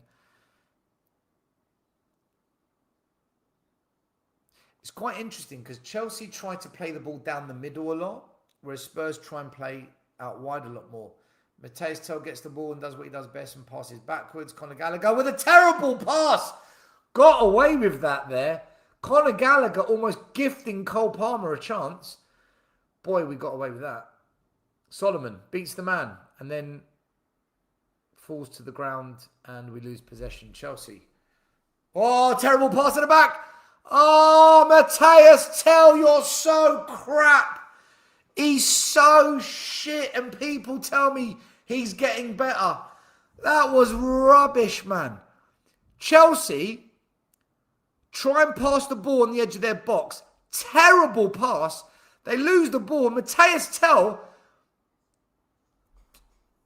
he smashes it over the bar by about 10 metres. How are you going to tell me this guy's any good, man? He had a free shot on goal. And you got Sean Butler waxing lyrical about this guff. Sean Butler needs to go to Specsavers, man. Someone go in Sean's chat and say Stell's cussing Sean, saying he hasn't got a clue what he's talking about when it comes to Matthias Tell. Ridiculous, man. How can you not even hit the target? Matthias Tell now gets the ball, runs up the flank. A terrible pass back to him. That's not his fault. I don't know who tried to play Tell through, but that pass was so overhit. Gallagher wins us a throw. Mate, Chelsea square it across their own box. Poor pass. Falls into the path of Tell. Can he hit the target? Can he test the goalie? Can you even hit the post? No. Goes up in the air and it leaves the Australasian continent and the ball's on its way to Malaysia or Japan. Great. I don't care what anyone says, right? I don't want to hear any more shit that we need another left winger, another right winger. We need goal scorers. Edge of the box, Matthias Tell lays it off to Robertson. Robertson looks to play it back to Tell. Tell out wide. What can he do? He tries to beat his man one-on-one. Good skill from Tell. And then he falls over, loses possession of the ball, and it all comes to absolutely nothing. Chelsea still trying to play out from the back. This is dangerous from them. Cole Palmer, nice turn, plays it out. Palestra gets fouled. It's going to be a free kick. Tonali pushes Palestra to the ground.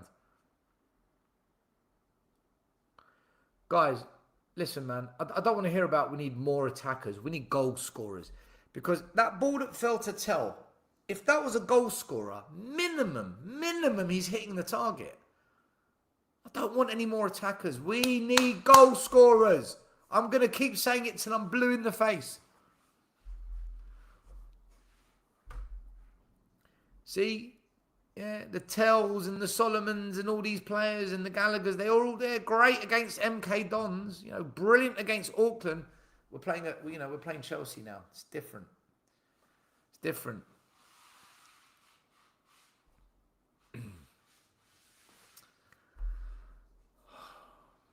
We have got no creativity in this team.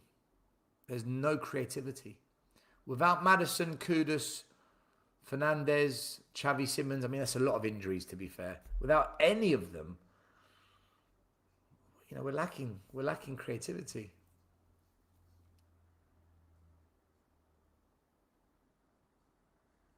Bergvall to Ben Davies. Ben Davies plays it to Robertson. Robertson being pressured. Loses possession of the ball. Another mistake from Robertson. If Chelsea score, Robertson is causing us problems. Andy Robertson cannot defend. This is what I warned everyone. Where is Dan E? I told Dan E, the Hotspur Hood, that this is what Robertson does. Please go and watch my Robertson video that I made 4 weeks ago.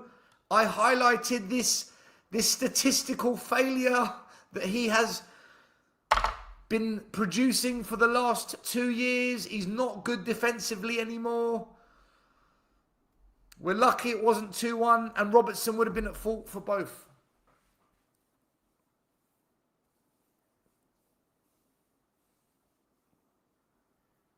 Come on, Spurs, man. Get your shit together. What are we doing? It's only a pre-season friendly, so it doesn't actually matter. You know, it doesn't matter. But it's a kind of a sign of where we may go with this.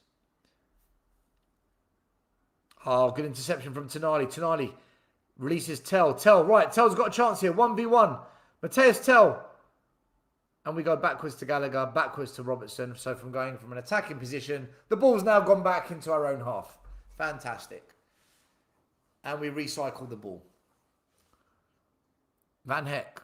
Bergvall dropping deep into the 6. Plays it wide to Tonali. Tonali's going to look up and try and find Tell. Tell on the ball. He's got a chance to attack again. Mateus Tell. Will he beat the man? No, he goes sideways to Gallagher. And Gallagher goes backwards. There's no point passing to Gallagher because Gallagher always passes backwards. Archie Gray tries to play a through ball and loses possession of the ball. Bergvall now. Solomon to Bergvall. Bergvall, Tonali. Tonali to Robertson. Robertson, he's going to go to Tell. Right, Tell, 1v1. What's he going to do? He's got the overlapping runner as well. And he passes back to Gallagher. And guess what Gallagher's going to do? Yes, he passes backwards as well. What are we doing, man? What are we doing? Tell goes backwards to Gallagher. Gallagher goes backwards to the defenders. Here's Gallagher. Oh, he passed it forwards, but then Tonali passed it backwards. Fucking hell.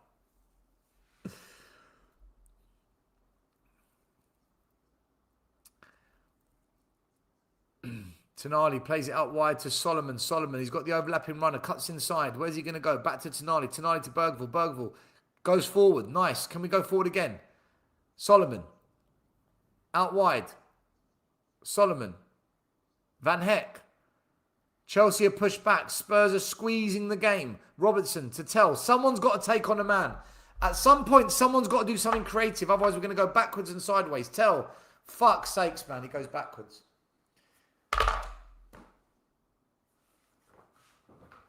Is that all he's going to do the whole game? Just go backwards? Is this it? The ball goes to Tell, backwards. The ball goes to Gallagher, backwards. And the ball goes to Mateus Tell. What does he do now? Mateus Tell, 1v1. Squares it into the box. And Robertson loses the ball.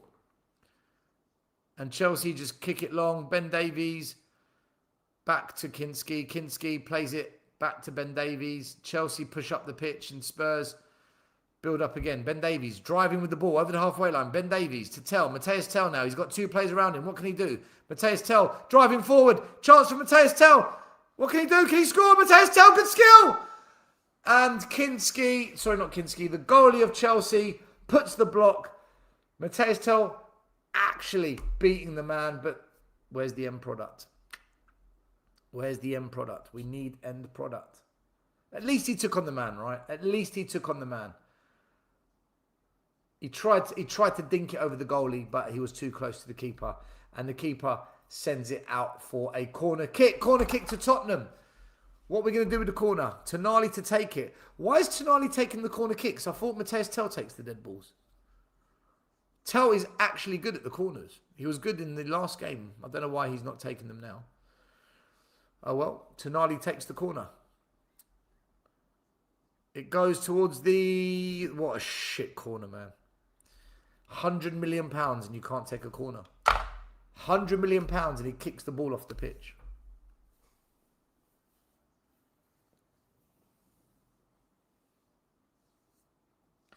I don't understand why Mateus Tell isn't taking the corner kicks.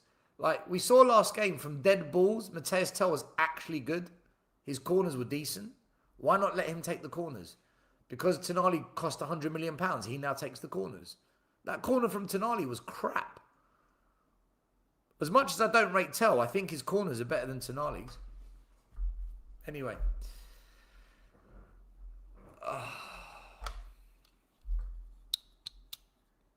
By the way, I'm not giving credit to Tell because he took on a man. He's supposed to take on a man.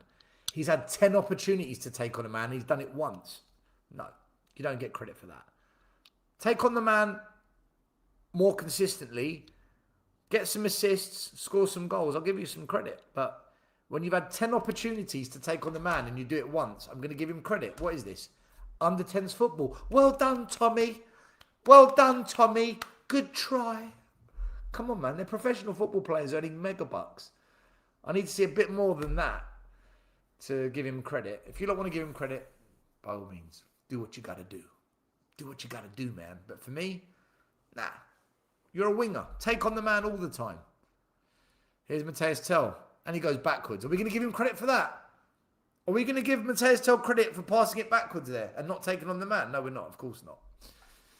Why? Because it's rubbish.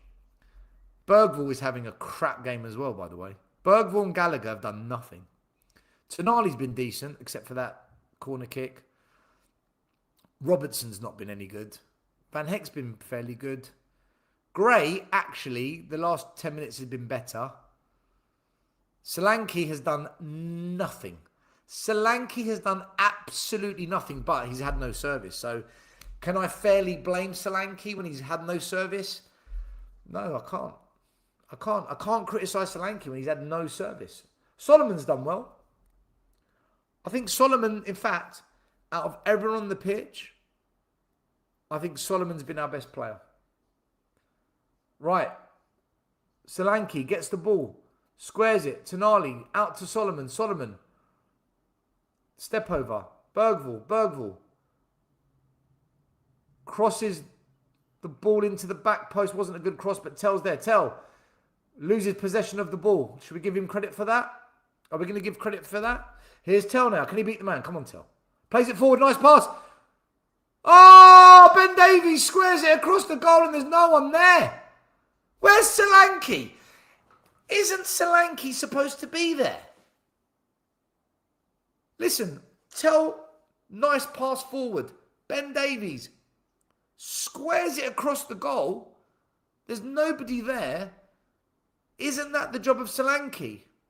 Like, where is he? I want to see a replay. I want to know where he was.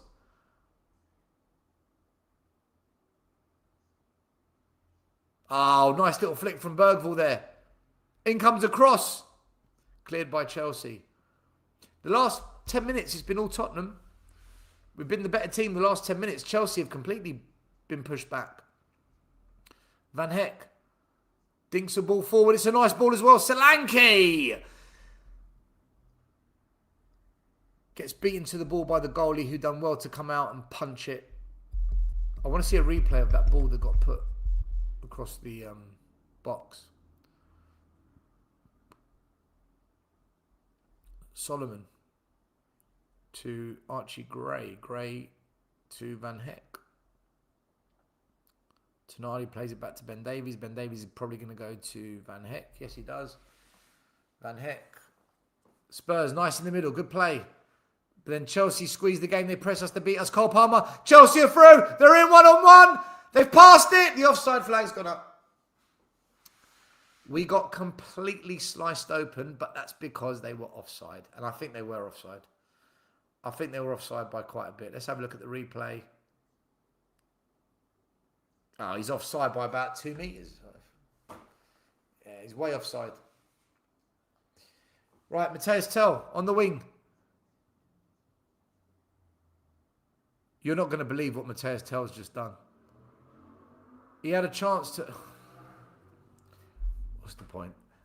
I can't speak because people are going to say I've got an agenda and that I'm biased and I hate him. I'm just commentating on what I see. He's driving towards the goal 1v1 and he turns back when we had a numerical advantage. What do you want me to say?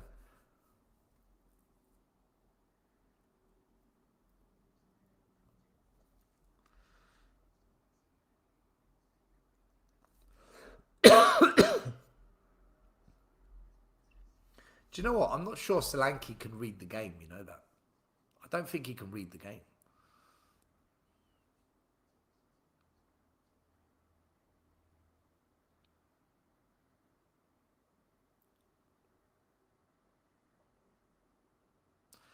I think what this goes to prove is that when you play MK Dons, when you play Auckland, when you play Sydney, certain players, that's their level. That's, you know, they look really good. But when you play a team like Chelsea who've got better players, the manager's a better caliber of tactician, you begin to see what our players are really about. And it's actually a little bit worrying, isn't it? We're not actually as good as we thought. We're not as...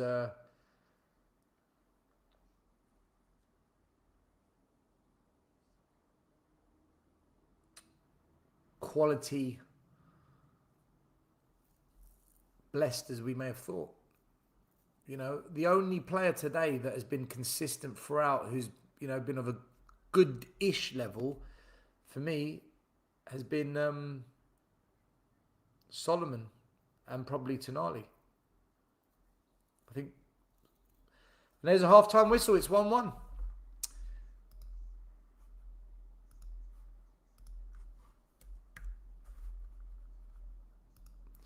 All right, guys. The first half has ended. The score is 1-1.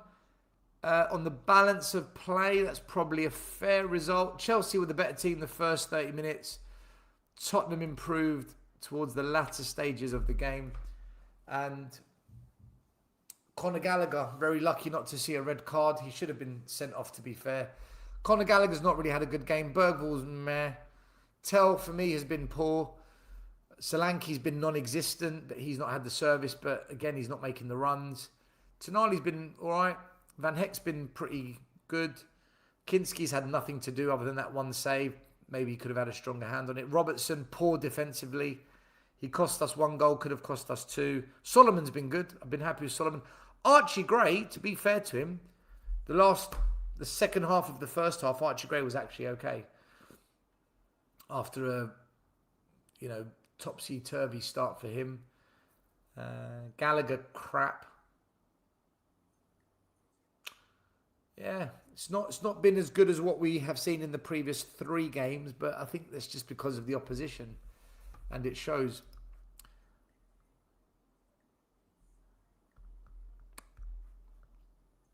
Passing accuracy, Spurs have actually been better. We've had 90% passing accuracy. Chelsea have had 82, but I'm not surprised by that because we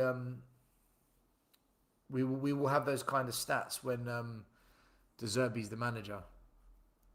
And that's been a consistent throughout. Still, we fixed that forward line. We will cook.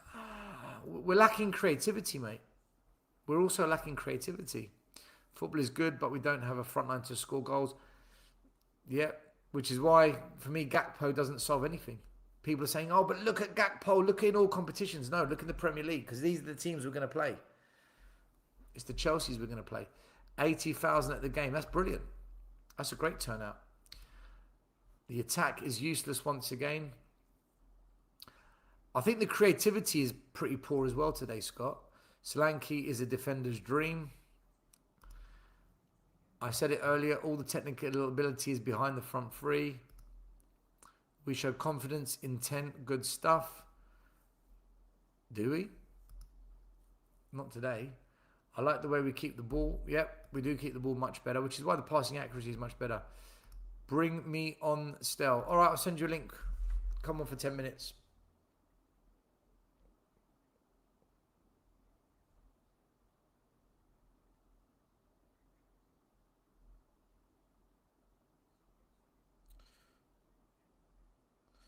All right, Teslim, I've just sent you a WhatsApp, so feel free to jump on. Yeah, look, again, Chelsea haven't really done much themselves, okay? So from that perspective, you could say we've done well because we've prevented them from having goal-scoring opportunities and getting lots of shots away. At the same time, we haven't really created anything and we haven't really got any shots away. So both teams have been lackluster in the final third. I think possession-wise, we've been better. Down the wings, I think we've been better. Down the middle, I think Chelsea have edged it. 1-1 is a fair scoreline, although I do think we're lucky not to be down to 10 men. Solomon has been the best of our attackers. Solanke's been non-existent. Gallagher's been poor. Tell's been poor. And then Bergvall, again, what's he done? You know, so there's a lack of creative spark. There's a lack of intent. There's a lack of confidence to take on a man, to get past 1 or 2 players. There's a lack of creativity in that 8 or 10 role to ping a through ball and split the defence. A bit like what we saw Williams Barnett do in previous games, but that could be just because it's Chelsea and they're just a better quality team, right? It could be because our players just aren't as good when they play a better team. Let's see second half. I'm sure there's going to be lots of changes, but what we've learned off the back of that is as soon as we play a better team, we're not as good as maybe we thought we were. All right, let's get Teslim on. Teslim, you all right? Can you hear me? Loud and clear, I can hear you. How are you doing? That is a fresh haircut you've got. Thank you. I appreciate it. How you doing? Thank you. I'm very good. How are you doing? We've got 10 minutes before the next half, so fire away. Go for Okay. So I don't know if I want to talk about this game specifically because I saw some bits that it was okay, some not so okay. Our attack is rubbish as usual. Both teams just kept on losing the ball, fouls everywhere, and whatever. I do think we need attackers, like everybody has said. And still, I'm telling you, you have to dive into the data and you will see the light. So I sat down and I was thinking about who could this bomber be when De Zerbi said it at first. The first player that came to mind because his team was signing a left winger was Yildiz. They signed the Leverkusen left winger, the 18-year-old guy. And I was like, okay, I went to do my research. There are rumors that Yildiz has a knee issue. I'm like, okay, so it might not be the Yildiz because we will not sign a player that is injured. Then I go again. I think Madrid is signing SP. Could it be Endrick? But then I'm like, but he said the attacker needs to have a height, that we need height in this team because of set pieces. Then I go and think again, okay, so what have we been doing? There's been a common denominator. All the players we've been signing have been prem proven. There are players that prem proven were linked to Krupi because even though he was young and whatever, he was good at link up and whatever. What Premier League striker can do that? And there I see Voltemada. It was right in front of my eyes. The data is there. His Stuttgart data, impressive. And when you're talking about clinical, if you check his data, even in that Newcastle side, he overperformed his XG. Even while he was playing in number 10, he overperformed his XG. Even last season, while playing in number 10, while playing in that rubbish Newcastle side, he's good at link-up play. He has height. He has everything we need. And consistently, if you check data MB, 24-25 and 25-26 season, he has overperformed his XG. He's tall. He's good at link-up. He's prem-proven. Everything, he has it. Everything, he has it. That's why I told you that. How many Premier League goals did he score last year? Let me check. I'm coming. Last year, he scored 8 and got 3 assists. Right. So you want me to get excited? He played in the number 10. Okay, but this is you see. I don't know if you've been listening to what I've been saying for the last 3 weeks. I don't want attackers, Teslim. I don't care about attackers. I want goal scorers. Our problem is we can't put the ball in the back of the net. Voltemade scored 8 Premier League goals. Bro, Richie does better. Richie scores more. So why do I want Voltemade? I'm coming. I'll send you something now. Give me a sec. No, I just want to I want to keep it simple. Because it's clinical. It's as simple as that. He scores goals. The chances, he doesn't have chances. I was watching I've forgotten the Newcastle. Is it this guy that is big? He watches UFC. Is it the kickoff on YouTube? I think it's the kickoff. I can't really remember the name. Yeah. The Geordie guy. I know who you're talking about. I think it's the kickoff. I can't really remember the name. The Geordie guy. I know. Yeah.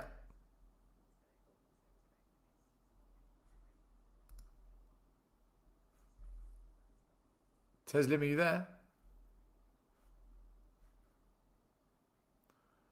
Teslim? Teslim, can you hear me? Yeah, you're back. Can you hear froze. Yeah, you froze. Okay. You're back. I said even last season at Newcastle, he's in the 91st percentile for conversion.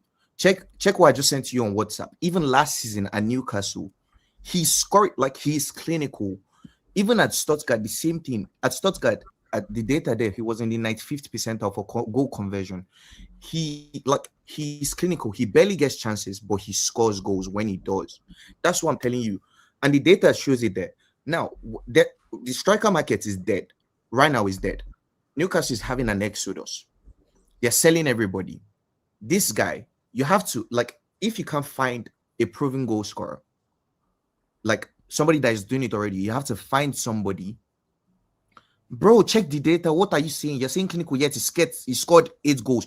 Bro, how many chances did he have? He had like 30 something shots because he was playing in number 10. Go and do your research and don't come here and say, oh, clinical, yet he scored 8 goals. Go and check the data. I don't care what position you play. I don't care if you're left wing, right wing, 10. I don't care, Teslim. Do you score goals? Check his conversion. We are 50 goals. The chances short. he's getting is scoring. The chances he's getting. He's not going to play in the 10 ahead of Simmons, ahead of Yes, Maddison. he's going to play in the 9. Is how is the issue? How do you know how to use him? It's the same thing we're saying for Tonali. You just said to me he's a 10. I said he's a 9. This guy played him in a 10 last season because he didn't know how to use him. He's clinical. He's very clinical. The data is there. How many goals did he score for Stuttgart? For Stuttgart, he scored over 20. Let me check. He scored for Stuttgart last season. Okay, he actually scored 17. 17 in 24-25. 17 goals, 3 assists, 20 goal contributions in No, forget 33 games. 1 second. He scored 17 goals. How many games did he play to get that? 33. 33. So he scores 1 in 2. That's not bad. That's not bad at all. He was 22 or 23 by the way. I'm agreeing. 1 minute. I'm agreeing with you. 1 in 2 is a good ratio, but he didn't do that in the Premier League. Now you're saying it's because he played in the 10. So the question is, do we take a risk on a player that hasn't proven it in the Prem in hope that he repeats what he did in Stuttgart? I don't know. I mean, listen, I'm not saying yes or no. I'm not saying yes or no.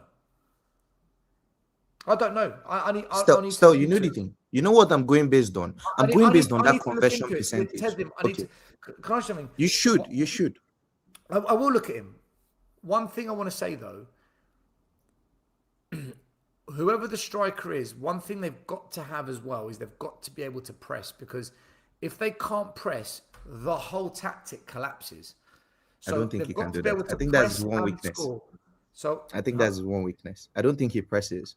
See now, so this is so if he can't press, there's no way De Zerbi's going to sign him. Because if you look at the goal we scored today, it came from us pressing. We are going to squeeze the game. And if we've got a striker that can't do that, there's no way De Zerbi's going to want a striker like that. It's not going to work. Regardless of what you and I think. This is why I said forget Vlahovic. When people say to me, Vlahovic, I'm like, guys, Vlahovic is awful at pressing. Like, he's shocking. How's that going to work in a De Zerbi team? It's not. So, I get what you're saying. But because he has the height, he has the link-up play, he has the conversion. He just needs chances. He had like 30 shots or something. You might be right. Chris last season. You might be right. Teslim, you might be right. I'm not saying because I think potentially he could. I would rather take a gamble on him than what I've seen from Richie and Solanke. I know they cannot do it. That one is sure. It's not even debatable. They're not good enough. We all know that shit. And the striker market is rubbish. And if you're paying over 100 million for Krupi, who doesn't have the height, we already have a very short team and whatever. Voltemada is the way to go. That's what I think. What? All right, you're. Let's get Voltemada. What do you make of today? Like Solomon, Solanke, and Tell. What's your thoughts? I think Solanke was rubbish.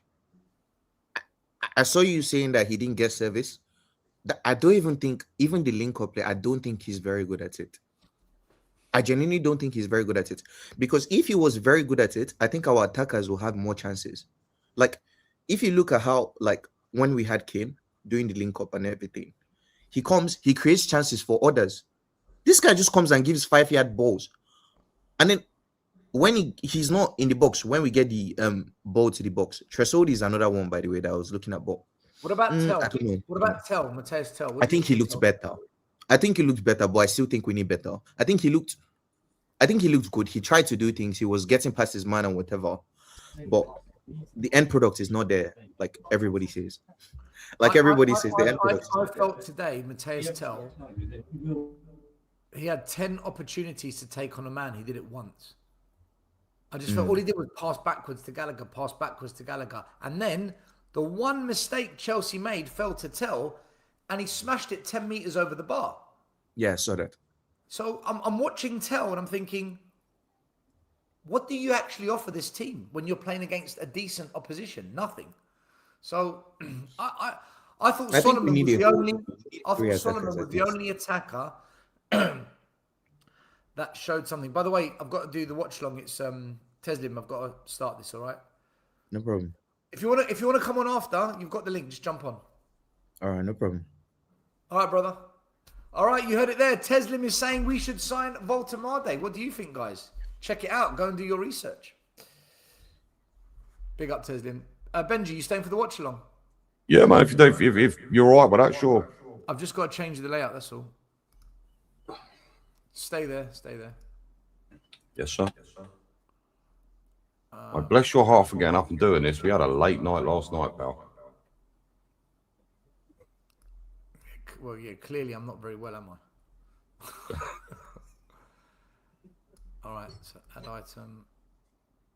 There we go.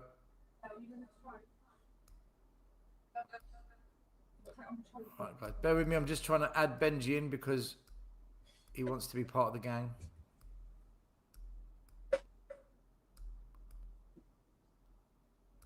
All right, there we go. You should be on now. There we go, bosh. All right, guys. So, look, I mean, still don't have people on during the game. No, I want to have Benji on. Simple. Great start, isn't it? Cheers, mate. Off to a positive start. The Boonverse says, a dead as dodo front line. Tonali and Solomon have been okay. Graham Bergville, who? Though Gallagher's absolute headless, reckless chicken once again. Void heck. The back line has been clueless. The back line's been all right, to be fair. Danzo is on. Oh, now you're gonna see what technical incompetence looks like. My God, Danzo, what a fucking shambles. But to be fair, the back line wasn't really tested, was it? In all fairness, I think the only issue I saw was Van Heck standing off his man too much, allowing him to get that crossover. Richarlison's on. I feel ill. I actually feel ill. All right, guys, there's been some changes. We'll go through them as the game goes on. But it seems like Danzo's come on. I don't know who's come off for him. And Richie's come on. So I'm guessing Solanke's gone off. I'm wondering if Van Heck or Ben Davies has gone off for Danzo. Van Heck has gone off. Danzo's come on for Van Heck. So we've got a back two of Ben Davies and Danzo. And we've got Richie up front. Wow. Wow. So we've taken off a technical centre-back for a technical buffoon. And we've taken off one donkey up front and we brought in a pigeon. I mean... But to be fair, what else can we do other than bring on loads of kids? Still, did Solanke touch the ball in that first half? I just didn't notice he was there. I almost feel like we don't play over a striker at times. Listen,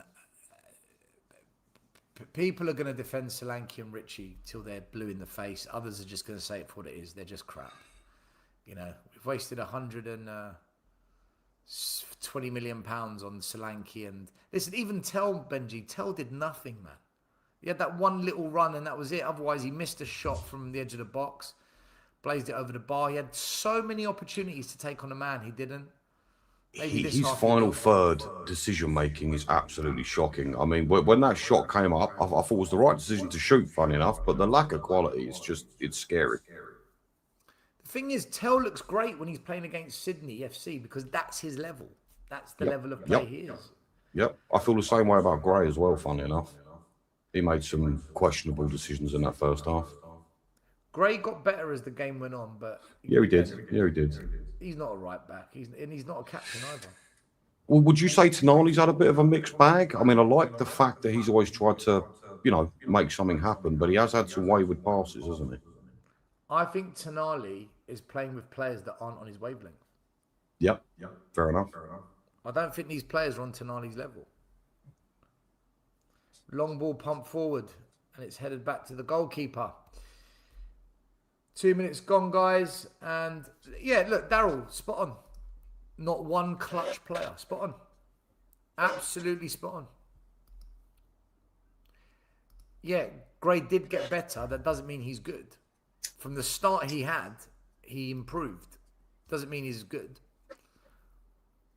Completely agree. We are Tottenham TV saying Tell is very good. Mate, I'm going to go on there afterwards and cuss them both. Don't worry. I will go on We Are Tottenham TV and crack their heads together.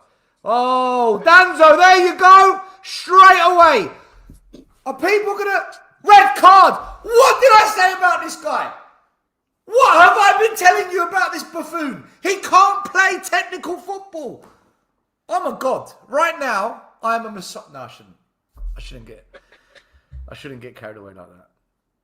Benji, can you see what I mean? Technically, do you know what? I think you're fucking donkey. You're much further ahead than me. What time you got in game? Does everyone now understand what I'm saying about Danzo? Look at this. Look at this. The ball comes to him. Can you receive it under pressure? No, he can't. It's basic. He cannot play De Zerbi ball. Keeping Danzo as our fourth choice centre-back is diabolical. It's shocking. And I warned everyone about this. I sat there saying, he's a buffoon. He's technically incompetent. I said it to Benji. I said it to Dan. I said it to Sava. I said it to Danny. I said it on We Are Tottenham TV. I said it on my channel. I've told everyone this. I've told all of you. This is De Zerbi ball. He can't do it. Malachi Hardy needs to be the fourth choice centre-back. I'm telling you now, guys. I don't say things for effect. I say it because I mean it. He's come on 2 minutes, red card, because he can't receive a ball under pressure. Palmer! Oh, just goes wide. Free kick from Palmer. Now Spurs are going to play the whole half with 10 men, which means we won't be able to bring on the kids because it's going to be a bloodbath if they come on. They haven't got hope in hell. Down to 10 men. What are they going to do? It's fucked up the whole game plan. Benji, forget I told you so, I'm right, okay? Do you understand what I mean now? Like when you play out from the back, recycling the ball, you need technical ballers, not, bring him on for 20 minutes. Yeah. I understand that point, but is this not his first minutes that he's played? I mean, could you not put that down to a bit of rust rather than a lack of technicality? No, it's technique. To receive the ball. Open up your body, receive the ball is technique. He hasn't got it. He can't do it. Look, Chelsea were pressing us. When we play out from the back, teams are going to press us. Can you receive under pressure and keep the ball moving? Danzo can't do it. Danzo can't do it. This is why I said to you guys, Danzo's good in the Mourinho team. Backs to the wall. He's good when, we're up against it and we're pragmatic. A technical ball-playing team, Danzo's a fucking buffoon. Was that not a buffoon moment? It was bozo, Jane, wasn't it? I've been telling everyone on my channel, Malachi Hardy, he's not the finished article, but he can play this kind of football. At least he can do it. I think Malachi Hardy needs to be the fourth choice centre-back, honestly. Chelsea, square the ball. Go! Off the crossbar! And then they missed the rebound. Chelsea are all over Tottenham. We're getting absolutely blammed. We're down to 10 men. We've got cut open down the left-hand side. And Archie Gray got skinned. Squared back. Our centre-backs are out of position. Gallagher getting caught out. Robertson again losing his man. Ben Davies turning his back on the ball. It's a shit show at the back. But again, we haven't got Senesi. We've taken off Van Heck. We're down to 10 men. You can't really blame the defence too much. I feel sorry for him now. So what's happened is Archie Gray sort of shifted into centre-back, has he? I think we've gone to a back three. I'm trying. Yeah, it looks like it, doesn't it? Van Heck, Robbo, and yeah. It's a great question. Have we Right, got here another comes defender on the Tottenham. bench? Robertson driving down the wing but slips. Is the referee going to give a free kick? Yes, he is. It's a foul. Tottenham win the free kick, edge of the box. Great work for Robertson. And this is the problem I've got with Robertson. Going forward, he can do it. Defensively, he's full of errors. He's not. We essentially signed another wing back, right? Basically, yeah. I mean, was Robbo not at fault for losing his man with that first goal? By the way, I've just seen the replay. What a save from Kinski. Yeah. People saying Kinski's not the answer, mate. What a save. What a save from Kinski. Do you not think he could have done better with that first goal, though, Kinski? It was so close to him, and it was a free header. Probably, yeah. Probably, yeah. But I don't think Kinski expected that to be a free header from 4 yards out. But it was more Robertson's fault than Kinski. Yeah.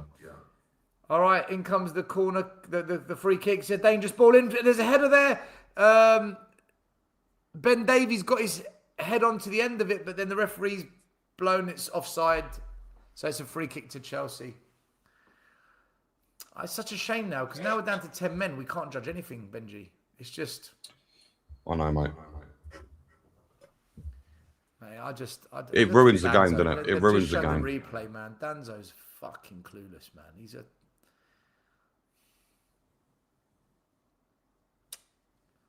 That's a Conor strange Gallagher's decision. gone off, and Malachi Hardy's come on. My centre back. He's brought him on. Why? Because we need a technical player at the back. But you know what though? That's out of order on Hardy, because now he's playing in a 10-man team. Like, they've almost thrown the kid under a bus. This is how not to develop a kid, by the way. We've literally thrown him under a bus. We should have brought him on Tottenham at way. half-time instead of Danzo. Anyway, let's see what Hardy does. I feel sorry for him, but Hardy, 1v1, straight away he's into the thick of it, up against Pedro. Well, I guess if you want to shine, this is your chance, Hardy. If you can do well here, you're going to put some credit in the bank. That's a really good point. Let's see what he does under pressure, because he's going to be. Mateus, do you really think we've got something with Hardy? Yeah. Yeah. But he needs time. He needs time, nurturing, and he needs to play next to Senesi. He needs to play next to Van Heck. He needs to play with Tonali in front of him and learn. He needs to learn from them and develop. Because technically he can do it. He's a baller. But he's not experienced. He needs to become a man. And either we develop him or we get rid of him. It's going to be one of the two. But I don't want to see Danzo's at the club. I don't want to see Ben Davies at the club. I don't want to see this shit. To be fair, Ben Davies has done all right, to be fair to him today. He's done all right. Yeah, listen, he's 6 out of 10, Ben. I don't ever think Davis is awful. Usually when he plays for Spurs, he does a job. But the only thing I'm going to disagree with you on is Danzo. I've got a lot of respect for Danzo. I think he's a good player. I understand that you're right. He doesn't suit the system. Fair enough. But I still think he's a good player to have at the club. He's reliable, at the very least. I'm aware he's just got a red card. It's a pre-season friendly chill out still. So you'd rather this happens when we play in the league for points? Is that what you're saying? You'd rather this happen in the league? The whole point of pre-season is to gauge certain things. And Danzo has proven that he cannot technically play De Zerbi ball. When we play really good teams and Danzo's receiving the ball under pressure, what do you think he's going to do? What do you think is going to happen? He's going to misplace the pass. He's not going to be able to accurately put the ball to another white shirt. He's not going to be able to step out of defence and carry the ball without tripping over himself. Wake up. What's his name? Oh, good Lord. Is that Estavio again nearly scoring there? Oh, my God. Burst through the middle of our defenders. Good Lord. Kinski again with another good save. Kinski comes off his line and saves really well. What do you make of Solomon still? Do you think he's staying at the club? Do you think that's the idea? Tonali, hold on, I'm just seeing what happened there. Tonali lost possession of the ball badly, but he was fouled. By the way, can we just big up Kinski here? Because Kinski is saving us. People saying that Kinski isn't good enough. He's the one that's keeping us in this game right now. He made an unbelievable save from close range. He's just come off his line and prevented a 1v1 from going in the back of the net. Mateus Tell fouled, free kick. I don't know what's going to happen with Solomon. I don't know. Thing is, he played for De Zerbi when he was at Shakhtar Donetsk, so we might keep him. Do you know what? I've just realised. You know when Danzo got sent off, I shouted out, "I'm a god." Of course you did. Of course you did. I shouted out, "I'm a fucking god." Fucking God. Oh, you got lucky still. You got lucky, all right? You got lucky. How egotistical was that commentary? That was such an ego bit of commentary. Oh, dear. I mean, to be fair, I don't think we're being pinned back as much as I assumed we would be. Yeah, Richie, turn, plays it out wide. Robertson, up the flanks, looks forward. We haven't got the numbers. Tonali, we're going to go backwards, aren't we? Yep. And we've killed whatever chance we had there. Ben Davies, pushing forward, thinks he's Pirlo. Plays it to Richarlison, who loses the ball. Quality from the pigeon. His first touch matches his name. The touch of a pigeon. Still, what second are you on? 58-25, and Chelsea have broken through. Robertson hasn't got the pace. Chelsea are in our Good block box. from They Davis. square it edge of the box. It's a free shot for Palmer. It ricochets off a Spurs player, and it comes back out. And we're going to see more and more of that because we haven't got the numbers, and Spurs are going to be exposed at the back. I'm currently on 58-43. Okay, I'm on 49. All right. Well, pause it until I catch up with you. Pause it when you get to 59. Chelsea in the box, shot blocked. All right, now. Malachi. Malachi Hardy with the near post block. Oh, God. Malachi Hardy with the near post block. I'm just saying, Chelsea were in. Archie Gray got skinned. He beats Gray again. And it's Malachi Gray, near post header as well, you know. But it's not that he blocked it. It's the fact he read the game and got in the position to defend that I liked. He read the game well there. Corner kick, and it comes. Back post. Spurs player's gone down. And it's Ben Davies, and it's a free kick to Spurs.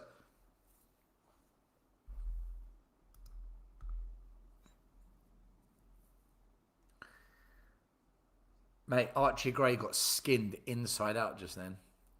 Absolutely. Yeah. But this is what you get when you get a defensive midfielder playing in centre back and right back. It just doesn't make sense to me.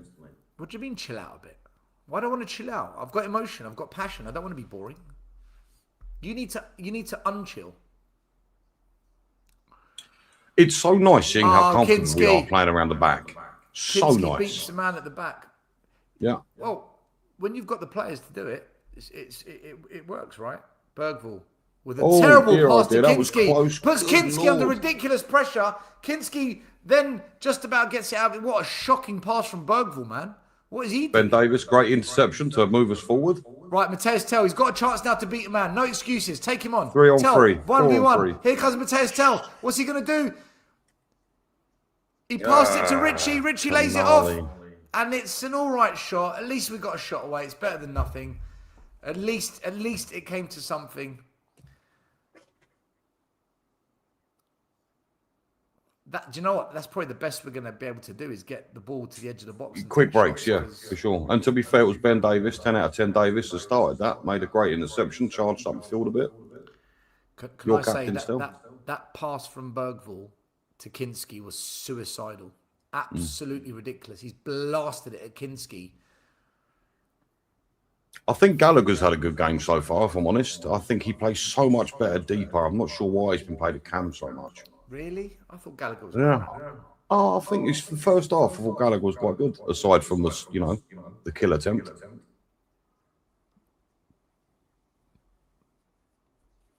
Has Bergvall shown you anything this game, still? Bergvall, no. Bergvall's done nothing. It's just been poor.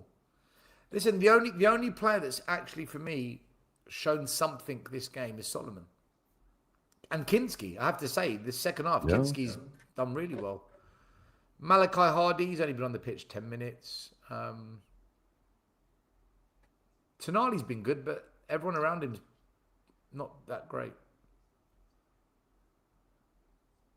Listen, you can definitely tell, Benji, the difference between playing NK Dons in Sydney and Auckland. This is a different game. For sure, Cross for sure. And you comes notice that. in and it goes You notice over. that the second the game kicks off, 100%. Right, nobody but it's me. Don't be a dickhead, right? Because this is, you only come in my chat with negative energy towards me, right? Which I don't understand how you can live your life like that, consumed by me. I've been calling out Danzo for the last 4 weeks. So don't come in here pretending that I haven't called him out, saying he can't play De Zerbi ball. If you're going to do this, at least be honest about it and don't say this is the next guy to hate. Why would I like shit players? You feel for Danzo because you're a buffoon like him. You're both dickheads. He's a shit footballer and you just come in the chat to be an arsehole. You do it every single show. But I don't block you because I let you have freedom of speech, so don't abuse it. Benji, have I not been calling out Danzo for weeks? You have. You are the Donald Trump of YouTube, my man. Free speech. Love that. The only thing is, I completely disagree. I don't think Danzo's a terrible player. I just don't think Danzo is suited to technical passing out from the back foot. Fine, but I don't think you can call him a terrible player. I think it's a bit harsh still. He is a terrible player. Technically, he's terrible. Technically fine, but he's a good defender. He's good. I can't argue with the technical part. He's good for a pragmatic team. In a pragmatic team, he's good. I'll concede that. But in a technical, fair enough. In a Pep team, in a Klopp team, in a De Zerbi team, in a Poch team, he's a buffoon. He's crap. He's not good enough. And he won't be good enough. You'll see it. The more game time Chelsea's starting to take their time now. They're making a numbers game count. The only clown is you, bro. You only come here being an arsehole. That's all you do. You've got nothing ever good to say. Ever. Nothing. I think we play well out from the back. I think our pressing game is really good. I think we look better down the flanks. There's a lot to like about De Zerbi ball, but without technical players, it won't work. And without technical players and goal scorers, we're going to struggle a bit. Well, quite a lot, actually. It's just nice to feel some. Oh, what the hell was that? Oh, Robertson again. Yet again, Andy Robertson. Kinski there. Mate, Robertson can't defend, guys. People need to wake up. People need to pull their fingers out their backsides and realise Robertson. All right, mate, I'm just going to ban you now because you're starting trouble with people in the chat. The chat was fine until you came here and you're just coming here being an arsehole to them. Go and watch another channel, man. Go onto the other channels and tell them you got banned here. There's no point. I don't think Robertson can defend. Not like he used to. He's lost. What a terrible first touch from Richie. Did you see that? Yes, I did. That was poor. Fucking hell. I mean, are you surprised? I don't comment on stuff like that because I'm so used to it. What's the point? You expect that to happen.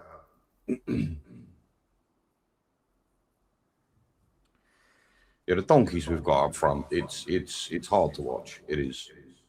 Oh, that's a free kick.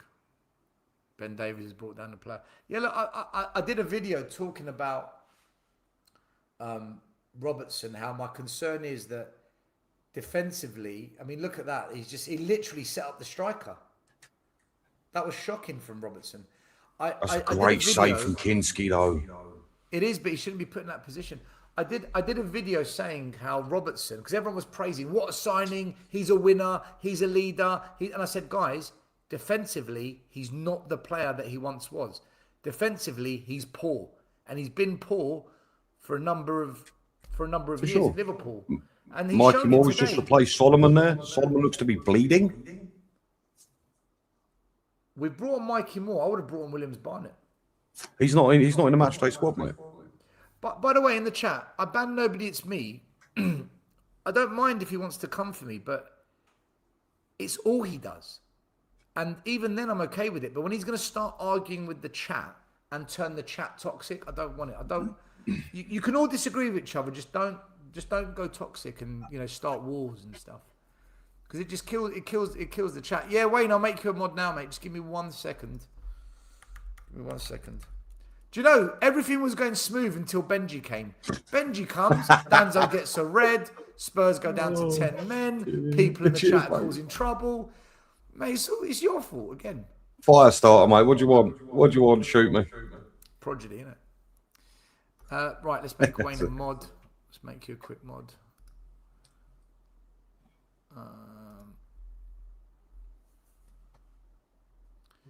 Where's Wayne? There he is. Again, right now, Chelsea are just passing around the back, taking advantage of the numbers game. Spurs are sitting very deep. We haven't got much press going on. Mikey Ball's playing on the right, if I'm not mistaken. Well, we took off Solomon. He was playing on the right. Yeah. So it looks like we've gone to out of possession, we've gone to a 5-4. So 5 at the back, 4 in front. In possession, I think we've gone to a 4-4-1. Such a shame. Such a shame Danzo gets sent off.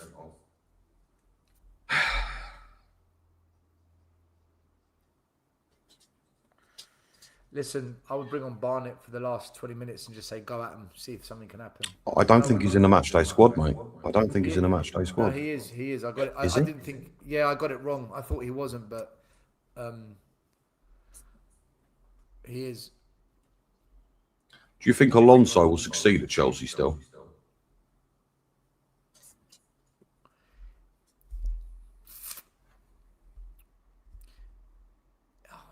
It's going to be the same as Tottenham. It's going to come down to transfers. If they have good Haven't they transfers... just been banned for 2 years, transfers? Or am I wrong? No, they've already done that. Right. Yeah. They appealed, I think they appealed the points deduction, which they've won. They've won that appeal. Oh, gotcha. Okay. So they've had a little slap on the wrist fine. And the transfer ban, I think, was under Lampard. Or I might be wrong on that, but I think they've already had the transfer ban. So really, is back. Spurs have done all right, to be fair, since we've gone down to 10 men. We've coped. It would have been so nice to see Fernandez and Tonali in this game. Oh, my goodness. So Kinski with a touch plays out wide. Wayne, Maddison hasn't played the game because he's injured, and Tonali has come. Not Tonali. De Zerbi's come out. Tell beats 3 players, and then he overhits it and loses possession of the ball. And people want to say, yeah, but Tell's great, mate. He's not. How can you beat 2 players and then not release it, and then you lose possession of the ball, and then everyone wants me to praise him because he beat players with no end product? It's not happening. So at the start of the show, I mentioned Chelsea in the box. De Zerbi came out and said Fernandez and Maddison won't play any more of the tour friendlies because they're both injured. So no Fernandez and no Maddison, which means we don't have any creativity at the moment because... Oh, nice play there. Lovely 1-2 between Tonali and Richarlison. And Richie's on the ground. Yep. What's new? Still, join in with my little game, mate. As soon as Richie gets the ball, count backwards from 5. Every time he gets it, just do it. Well, and then he's on the ground. It's fun, honestly. Just do it. Fucking pigeon. Who's this coming on? Is that right? Carl Martin and Hall are coming on, so left and right back, which means Gray's going to come off, and I think Robertson's going to come off as well. Still no Williams Barnett. Oh no, Bergwall's come off. Oh yeah, do you know why? Carl Martin can play midfield. I think Carl Martin's going to go midfield and Hall's going to go wing back. Archie Gray stays on. Robertson's off. Yeah, I said Robertson will come. He's been terrible from Robinson. Yeah, but... The first game he played, there was a lot of positives to take, but this game he's been terrible. He's another player that I said to you and Danny. Like you don't realise Robertson is not the Robertson of 3 years ago. I said this to you guys. I did a whole video on it. I looked into it. The data is falling off the chart with Robertson, but for anyone not watching, Robinson's been a complete liability most of this game. People get excited because lovely take there. Is that Hall? Is it? Yeah, that's Hall. Lovely take. Here comes Tell 1v1, cuts inside, loses possession of the ball. No surprise, and he's down. Hall picks up the slack. What do you mean? Like, yeah, people are going to get excited because Tell attacks and loses the ball. He's fucking shit. Mateus Tell is shit. He's crap. He's a crap footballer. Look at this. Cuts inside, one tackle, that's it. Done. He's not good. Although you have to admit, he has made an improvement from being completely shite to bang average. He's the same. He's no different. He's the same. He scores a wonder free kick. Oh, Tell's improved. No, he hasn't. Listen, Benji, until people just honestly stop trying to be positive for the sake of it and stop trying to find reasons as to how the current attackers can get better and just be brutally honest. Tell, Solomon, Mawani, Richie, and Solanke, they have no place at Tottenham Hotspur. Still, my man, I've got one word for you. Copium. None of those players should be at Spurs. Nope. None of them. And then you've got players behind them like the Greys, the Bergvalls. They shouldn't be here either. But the front, all our forwards, not one forward is worthy of the Spurs jersey. You know? No, I agree. I wholeheartedly agree. It's painful Benji, watching our forward line. Look, this is what we were used to. Please don't. Please don't. This is what we were used to, people. This is what we were used to. And now people are saying to me, oh, but Richie can get 20 goals. Solanke will cook. Tell's getting better. Shut up. What are you talking about? What are we doing here? What planet are we on? None of them will be Berbatov, Kane, Keane, Son. None of those players we've got at Spurs will ever become the players that we once had of that level. None of them. You know, I wonder if we're not selling Solanke just to save face. Seriously. By the way, I don't know what people are saying about Sava, but Sava has slated the attackers for a whole year. So if anyone's saying Sava hasn't said that, you're wrong. Sava's been slagging off our entire front line for a long time. And he's right. If that's what's being said in the chat, because I can't say, I know people have said something. But I'll defend Sava on that. Sava's been saying the front three have been crap for God knows how long. The first one to call it out was James Flower. James Flower, a year ago, said we've got a championship front three. And he's right. James Flower was the first to call it out. Here's Richie. Plays it out wide. Yeah. Tell. Right. 1v1. What we got here? He's rolling the ball over his foot. Drives forward. And wins a corner kick. No, the referee's blown for a free kick. What? How's that not a corner? I don't want to be that guy, but the ref has been a little bit sus this game. Oh, here comes your boy. Here comes Steele's flavour of the month. He's come on because it's going to penalties and we want another Panenka. No, we do. Zerbi knows. Mateus tells off. Get this piece of crap off the pitch. Sean Butler in the mud again. Wow. You do realise if there are levels to this game, and Tell and Gray, they're just not it. They're not about this level yet. I say I'm not even sure if Tell and Gray are ever going to get to that level, but yeah, this has been clear to see.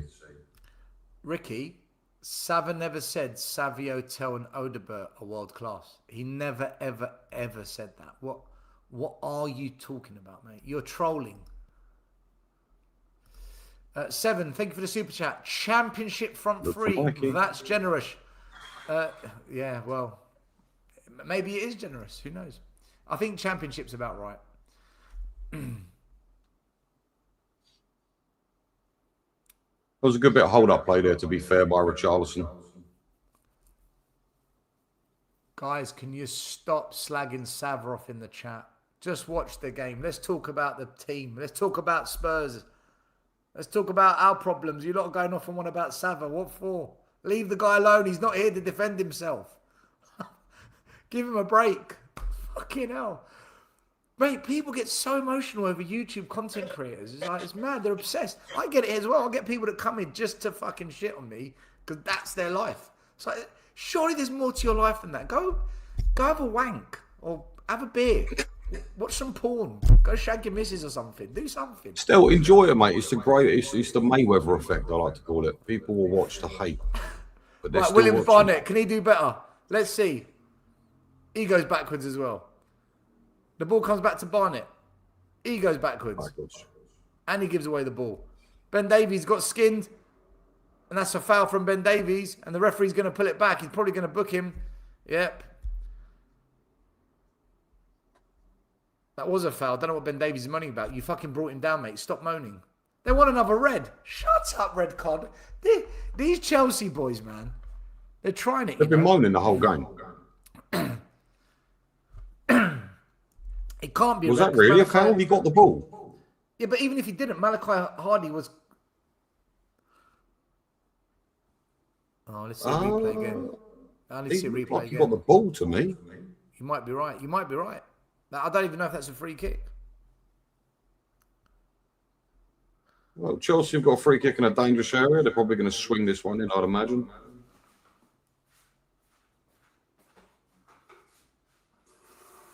Well, what do you make of Chelsea's new right back at the minute still? Palestra, is it? Oh, he's gone. Yeah, wasted free kick. They swung it in. Didn't reach the man. Goal kick to Tottenham. Right, guys, if anyone gets personal with Sava, I'm going to block you. One warning, that's it. You get one warning. Anyone gets personal, or you get personal with anyone in the chat or any other YouTubers, I'm going to block you, mate.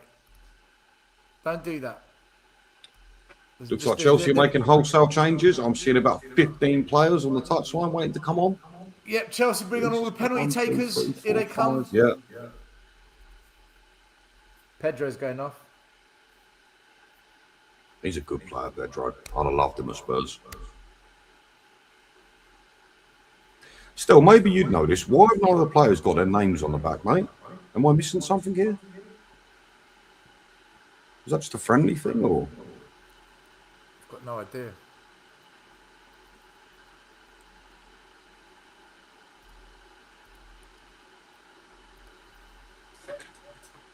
To be fair, we're holding our own 10-man down. I mean, listen, I'm not going to say that's all Spurs. Chelsea haven't really done much at all in terms of a threat, but we're holding our own. Cole Palmer's offered the lap to Kai, and... No, that's Mikey Moore. He's already on. Is that? Yeah, he's already on, right? No, that's Yang. That's not Takai. That's Yang. No, that's Takai, mate. That's not Yang. No, it's Yang. No, it's Takai, mate. You're racist still. You really are, mate. It's not good enough. Oh, you're right. It is Takai, yeah. Fair play. I don't rate your boy at all. I think he needs gone. Too sweet. I don't know how you feel about Takai. I don't rate him. I don't rate Takai. Honestly, for me, Kota is on the back of the door on your way out to Kai, as far as I'm concerned. He's not good enough. He was bought for financial purposes, nothing more, which is something as Spurs fans we're really used to. Still mod me so I can ban Saba.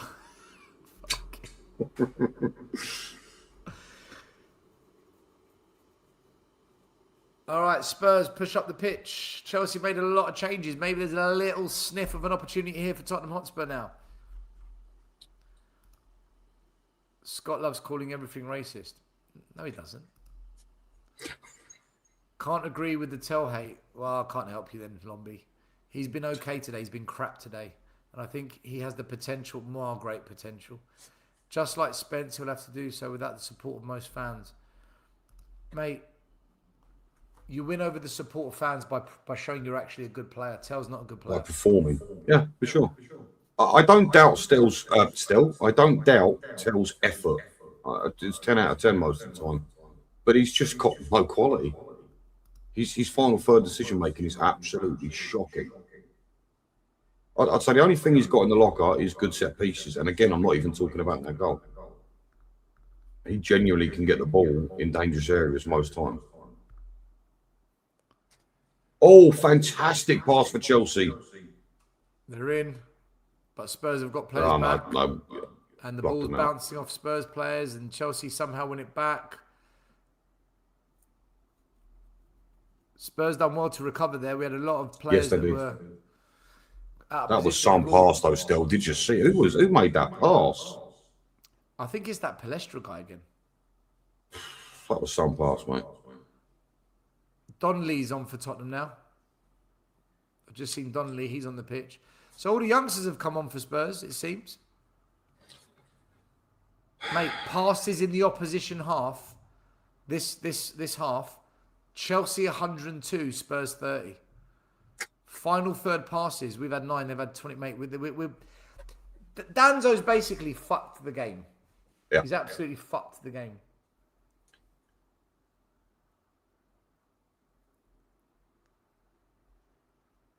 Right, Mikey Moore, nice play. Gives it to Richie. Richie, what's he going to do? Gets his heads up. Richie, can he find the pass out wide? Yes, he can. Williams Barnett, 1v1. Come on, take him on. Nice, plays it to the middle. Donnelly plays it back to Williams Barnett. Good football. Williams Barnett, good first touch. Good football from the youngsters here. But Barnett loses the ball. And Chelsea play it out from the back, but we've won it back with Takai. Williams Barnett should have done better there in that final third. They've done well to build up the play, though. Him and Donnelly linked up well. Yeah. What a turn by Hall! What was that? He absolutely spun the Chelsea player. Driving forward. He's got players release. Takes a shot. Oh, he hit a crossbar. Fucking God. Absolute quality from the youngster. The Spurs youth shining against 10 men. Destroyed the Chelsea player on the flank. Dragged back. Sent him packing. Drove down the middle. Looked left. Looked right and said, nah, I got this. Bang off the crossbar. Mate, that's what you want a youngster to do. Show us what you got, man. Here's your time. Shine. That's the best thing Tottenham have done this half. Yeah, agreed. That is literally the best thing we've done. That was quality, man. Mate, he left that Chelsea player for dead. That was beautiful. What was that? Little spin, what was that? McGeady turn or something? Yeah, it's Kyra Martin. Is that who that was? I thought it was Hall. No, Hall's You sure that's Kyra Martin? No, Hall's the darkest skinned player that came on. Kyra Martin's the more light skinned mixed race kid that came on with the. Yeah, so that was Hall that did that, right? Kyra Martin's got the dreads. Fuck you. Kyra Martin's the lighter skinned one, right? All right, bye, Ricky. If you're going to be offensive, you're off. No, Kyra Martin's the one that took the shot. He's got the dreads. Oh. Hall is the light skinned guy. Look, his Okay. oval. Sorry, my mistake.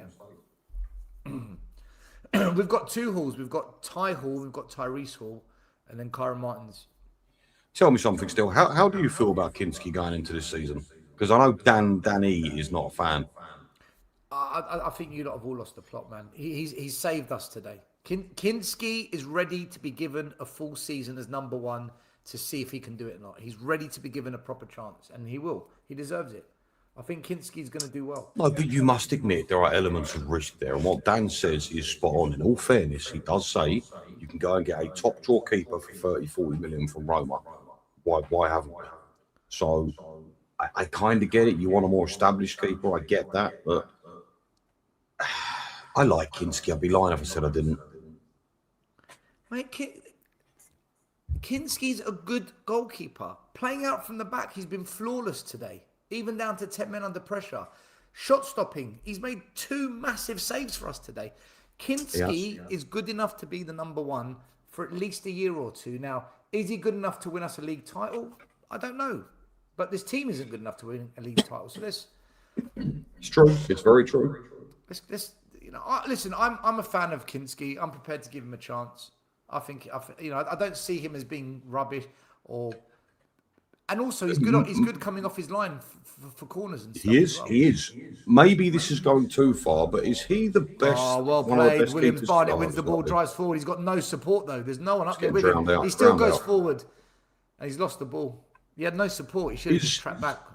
Do you think Kinski is one of the best in the league with his feet? Because I must admit, he's probably one of the most comfortable keepers I've ever seen with ball to feet. It's like having an outfield player in goal.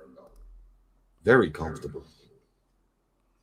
He's good with his feet. He's comfortable with the distribution of the ball. Williams Barnett wins the ball back, but then we lose it again. We've got to play these youngsters over players like Tell and Danzo. I agree. Apparently calling out Tell's lack of composure, which is true, is a hate. And as fans, we should bury our tongue to Tell's backside, even though Tell is well paid and we're just doing his job. Yeah, I agree. That is what Tell should be doing, but he can't and people don't see it. Tell is crap. Open your eyes. Thank you very much to 10 jewels. I don't know what they are, these jewels things, but thank you for sending me some jewels. Chelsea, in the box. Lay it off. Cleared. Well sorted out. Scott says Kinski is a major problem. Ghost agrees with me. I don't know what I said that he agrees with, but he agrees with it. Every goalkeeper is a risk. Was Trafford any better? What do you think of that?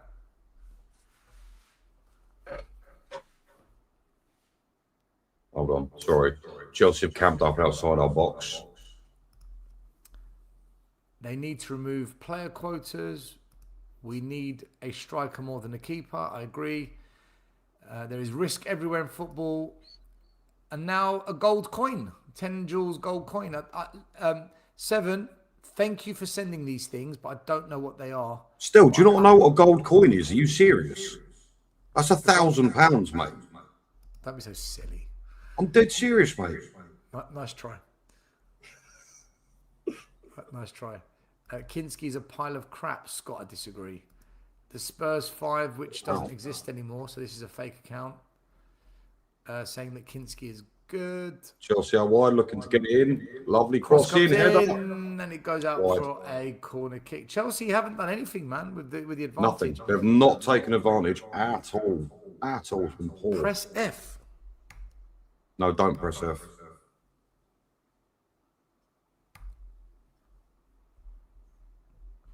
Mate, that I don't understand. So, hold on a minute. I've got another 10 jewels. Chile. Silver Star. 7, I don't know what you're sending me, man. I'm so confused. It looks like Keir Starmer's gone down with an injury. Keir Starmer, what's that kid's name again? Keir Starmer used to be the Prime Minister. What the fuck? Yeah, I'm aware, but what's that kid's name again? Kai. Keir Starmer's down with a horrific injury. I know he's back up again. What's the kid's name? Boris Johnson. Who's this coming on? He looks like he's 12 years old. Who is this? That's Tingy. Have they picked a fan out of the crowd? His name's Tingy. Tiny? Tingy. I mean, We shouldn't be okay. playing the kids instead of telling Odebert. We should be buying better, which is a fair comment to make. Is he old enough to play in this Kyra game? Martin's gone off injured. Unbelievable. 7 says was spending the jewels. Oh my God. Everyone's laughing at your Keir Starmer thing. 7 says it's just another type of currency, Stel. All right. Appreciate it. Thank you very much, mate. Listen, I'm new to some of these super chat things. I'm just used to someone putting a little donation in and I'll read out their comment and that's it. Beyond that, you're talking to someone who has no idea. It's going to finish 1-1. It's going to go to penalties. Somehow Spurs have managed to drag this out to penalties. It's been a shocking second half from both teams, if I'm fair. It's been a crap game of football. First half was good-ish. Second half, Spurs now. Chance, break, Donnelly. Oh, it's in the post! Oh, we've won it! It's fucking Richarlison as well. We've won it! And everyone's so going to say good. Richarlison's amazing because he scored an open goal tap-in. But it's Donnelly. It's Donnelly that created it. It was a p-roll of a shot, hits the post, deflects back out, Richie finishes it. Unbelievable. Unbelievable. Lord of mercy. Against all the odds. Chelsea in the mud. Chelsea embarrassed. Shocker. That was so poor. My pigeon, etc., mate. It was Donnelly that broke forward. He looked up. Oh, I think Williams Barnett might be offside, but it doesn't matter. He's hit the No, but he post. wasn't There's an involved, open goal tapping, yeah. guys. Look, it was an easy goal. Anyone would have scored it. But Donnelly made it off the post and it went behind the goalie. And you had Mikey Moore, Williams Barnett, and Richarlison. 3 players queuing up to score that. Richie got there first. Terrible from the keeper there. Mate, good shot from Donnelly, though. He's Was it? placed It was a P-roller. What are you talking about? Benji, he opened up his foot. He tried to place it. Look at the shot. Mate, bro, I coach that. Either you place it or you strike it. He placed it. Look at the way he opened up his foot. He tried to place it into the bottom corner. It was a good effort from Donnelly, man. And Spurs have won it. It's all over. God. Drama at the end. Chelsea in the mud. The scum go back to West London with their asses between their legs. Spurs, the 10 men of Tottenham, De Zerbi's team, ridiculously winning the game in undeserved fashion, but we don't care. It was Donnelly in the dying minutes, edge of the box, tried to place it, bottom corner, hits the post, and Richie with the open goal tap in. Have we won some sort of tournament? Is there? Was this a tournament or? It's just a friendly game of football. De Zerbi with his very first trophy for Tottenham. This is scenes here. Spurs beating Chelsea away for the first time in 40 years. Mate. Unbelievable. Beating Chelsea with 10 men isn't for everyone. Listen, that second half was an absolute shit show. Shocking second half. Spurs backs to the wall, but we defended okay. Kinski saved us. We had 1 or 2 chances. That was it. Chelsea didn't take advantage of being 1 man up, having the advantage. They had some half chances. They had a couple of chances that Kinski saved. We had a really good chance when Kyra Martin skinned the player down the flank, broke down the middle, cannoned a shot off the crossbar. That would have been a wonder goal if that went in. But in the dying minutes, Spurs somehow got up the pitch. Donnelly decided to shoot, placed it, bottom corner, bang off the post. And then Williams Barnett, Mikey Moore and Richarlison all running in to grab that open goal winner. And Richie got there first, smashing it into the back of the net. And you know what? I've always told you, still. I've always told you, Richie is top class. It's true. Richie is the real deal. Scoring 6 We don't need a open striker. goals isn't for everyone. Look, what did I learn from that game? I learned that, to be fair, the youngsters came on and actually put a bit of energy into the game. The youngsters came on. Malachi, I think you're seeing what you want to see. That's what I think you're doing. No, they came on and put a bit of energy in the game. That doesn't mean they turned the game, but we definitely looked more energetic. I thought. That's Stephen Corker and Chris Hughton. Sorry. Yeah, it's Chris Hughton. Listen. First half was a 50-50 game. 1-1 was a fair result. Underwhelming from the front line. I thought Solanke did nothing. Solomon was the best of the 3. I thought Tell did fuck all. I thought Gallagher did fuck all. Tonali was all right. The back 4 hardly had much to do. Robertson was poor. Robertson didn't have a good game. Second half, Danzo came on. Got a sent off. Couldn't control a basic pass. Under pressure. Technical deficiency. Gets sent off. We're down to 10 men. At that point, you're thinking, well, that's the game screwed. And it was. The game was pretty much screwed from there on in. Chelsea dominated the possession. They dominated the passing in the attacking third. Most of the play was in our half. It weren't looking great. We were looking vulnerable at the back. We made some substitutions. I thought Malachi Hardy gave us a bit more solidity at the back when he came on. I thought Donnelly in midfield did okay. Williams Barnett came on but didn't do anything. Mikey Moore didn't do much either. But we played with a bit more energy. And then a goal out of nothing, literally. You know, out of nowhere, we saw Spurs get up the pitch. Donnelly hit a cracking shot. And it just kindly fell to us for the open goal. Kyra Martin with a brilliant piece of individual play could have scored a wonder goal. Other than that, it was Chelsea had more of the play and they didn't capitalise on it, and Spurs ended up winning 2-1. We haven't really learned anything. We haven't really learned anything off the back of that game, if I'm honest with you, Benji. Other than the attack is still crap. Tell's not good. Solanke's not good. Yeah, Richie's going to get praises, but until then, what did he do? Nothing. Solomon, he's the best of the bunch, but he's still not good enough. Gallagher, big question marks. Robertson, big question marks. I thought Gallagher was much better today. Look, the only one thing I'll say, which you say we haven't learned anything, I'd say one thing we have learned. For me, Tottenham seem far more assured on the ball. Like, up until the final third, we are incredibly solid. You know, the patterns of play, the passing. I feel like he's addressed issues we've had all last season. It's just a shame we've got zero quality going forward. And by that, I don't necessarily mean the build-up. What I mean is chances not being finished are... I mean, you don't need to be a professor to figure out what's wrong with Spurs. But overall, I thought it was a fairly decent game. It is a shame, despite how much I admire him, it's a shame Danzo ruined it.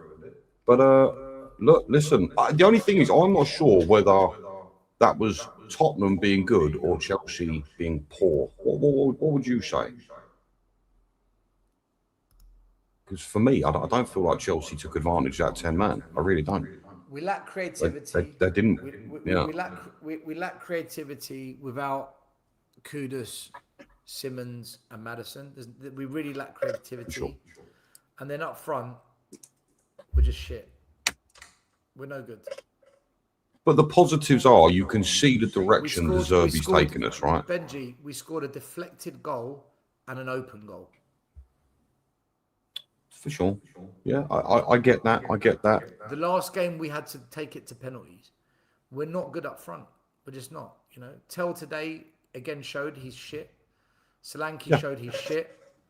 Richie showed he's shit. I don't care if he scored an open goal. He's crap. You can score an open goal. I can score an open goal. Solomon showed that he can do something, but he's not good enough for Tottenham. None of the attackers should be at Tottenham, and I stick by that. And today against Chelsea, we actually look worse up front than we did in previous games. Agreed. But that was to be expected, right? I mean, the only thing that worries me is, say we do bring in at least 2 players in our front line. The dip in quality, if we're bringing the sort of players we're hoping to get, the dip in quality we're going to get, you know, in depth is going to be frightening, and that's going to have to be addressed over the next couple of years for sure. That goal, good God. What did you make of Chelsea's opening goal? I thought it was quite poor on our part, if I'm honest. Well, Archie Gray's not a right back, so he gets done. True. And Robertson, like I've been saying to everyone for weeks, he's not the defender you think he is. His defensive stats have collapsed the last 2 years. 1v1, he's not good. Pace, he's not good. And Robertson has made more defensive errors in the last 2 years at Liverpool than he did in his first 5 years. And you saw it today. He was making error after error in defensive position. So if Robertson's going to be an attacking player, there's an argument to say, do you know what? He's going to bring us something. But if he's going to be called upon to defend, it's going to be a big problem. He's not good at defending. He's not the Robertson of old. The last 2 years proves it. And you saw it today. He was all over the shop defensively. So, I mean, maybe you know something I don't, but what about Van Heck? Do you feel like he stood off a bit too much for that goal, or no? No, Van Heck was fine. Van Heck was fine today. Van Heck played well today. Van Heck didn't do anything wrong. I thought Kinski done really well today. Kinski done really well. Yeah. It gives you a bit more confidence going forward for sure. Look, the more I see him, the more I like him. Our problem isn't going to be defence, and it's not going to be midfield, and it's not going to be at the back. Our problem is the final third. We are shit. We are absolute pony, man. That final today in the final third, you know, you're watching Tell blaze it over the bar when Chelsea gift him a chance to shoot. You're watching the shots that we do take from distance, mostly go into the hands of the goalie. Crosses into the box. No one's there. No one's on the end of them. Solanke can't even read where to run. And there's no creativity in the 10 at the moment. So No, without doubt, it's poor. You made an interesting comment earlier. You were saying you feel like Tonali isn't surrounded with players on his level. Do you think that's why we were seeing so many wayward passes from him? I mean, Tonali's on a different level to all the players around him at the moment. He's got Bergvall there. He's got Gray there. He's got Gallagher there. He's got Ben Davies there. He's got Tell there. I mean, who are you asking him to play football with?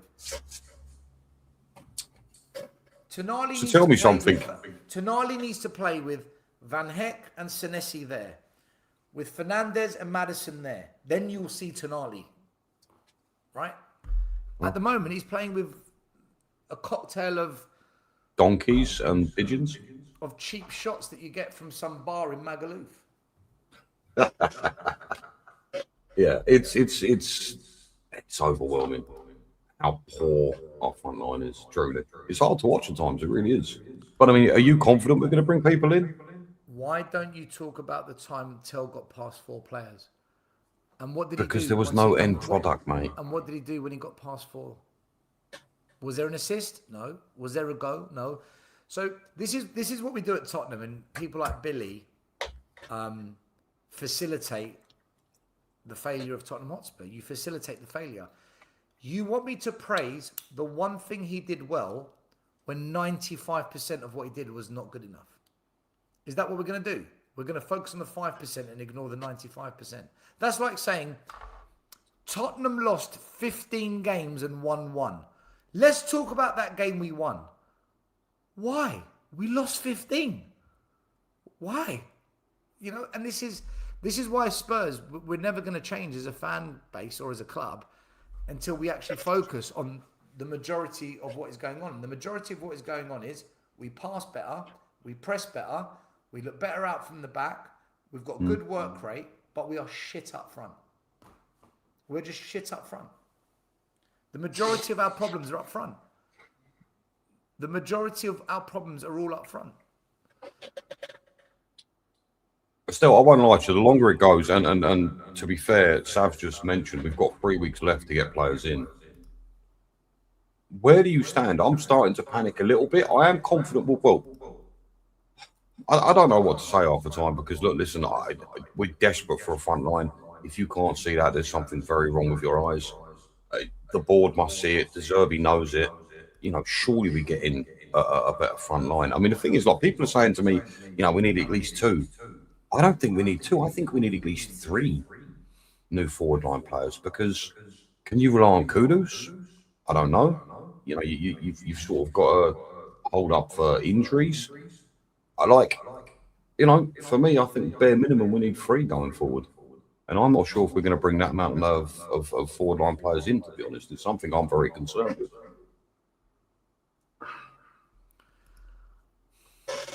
Oh my God, what a goal. If we don't bring in a Prem-proven player, it could be a problem because if we bring in a player from overseas, he might need time to adjust and settle in, which means, you know, we might not really see much of that player for the first 6 months in terms of performance. But if we sign a Premier League proven player like a Krupi, like a Mamouche, although Krupi's injured, or a Thiago, there's a much better chance that they won't necessarily need as much of a pre-season because they get the Prem. So I think the longer it goes, the more important it is we sign a player from the Prem. So sign Thiago and Mamouche, for example. Sign those 2 because, see, this is where Man United nailed it. They signed Mbeumo and Cunha. Yes. They nailed it. Proper goal scorers from the Prem. They nailed it. That's what we need to do. We need to do exactly that because... Do you not think Gakpo would be our safest bet? I know he's not exciting. I get that. But he does produce numbers. He scores... But you're saying that from a perspective of a striker versus a winger. I don't think that's a fair comparison. Yeah, but why? Yeah, but we need goals.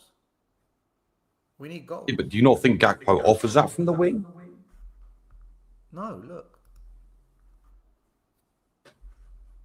I mean, 7, 10, and 8. That with come on, that's less than Richie. Yeah, but Richie's a striker, not a winger. Richie spends half his time on the left. He rotates. And Richie spends He half the rotates, season but he's predominantly a winger. I mean, you can't. Richie spends a third of the season injured. Gakpo, look at the matches played in the league, 36, 35. Gakpo plays a full season. From a full season without injury, he scores 7, 8, 10.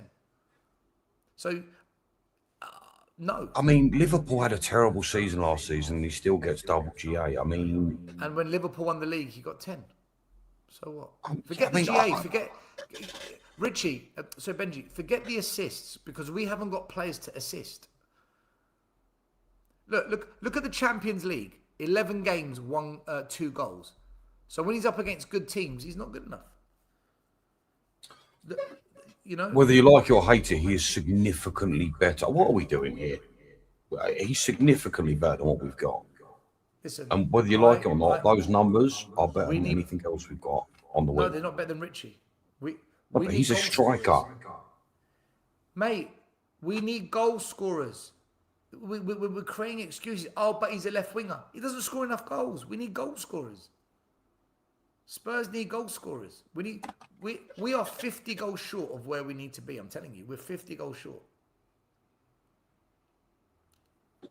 Yeah, fair enough. I mean, look, I'm going to be honest. For me, if you wanted safety, if you wanted not almost guaranteed numbers, but I'd go with Gakpo.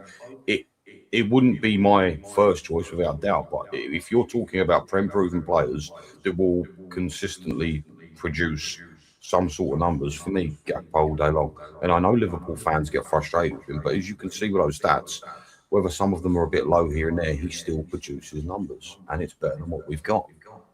That's all I'm saying. Like, for me, he's a safe bet.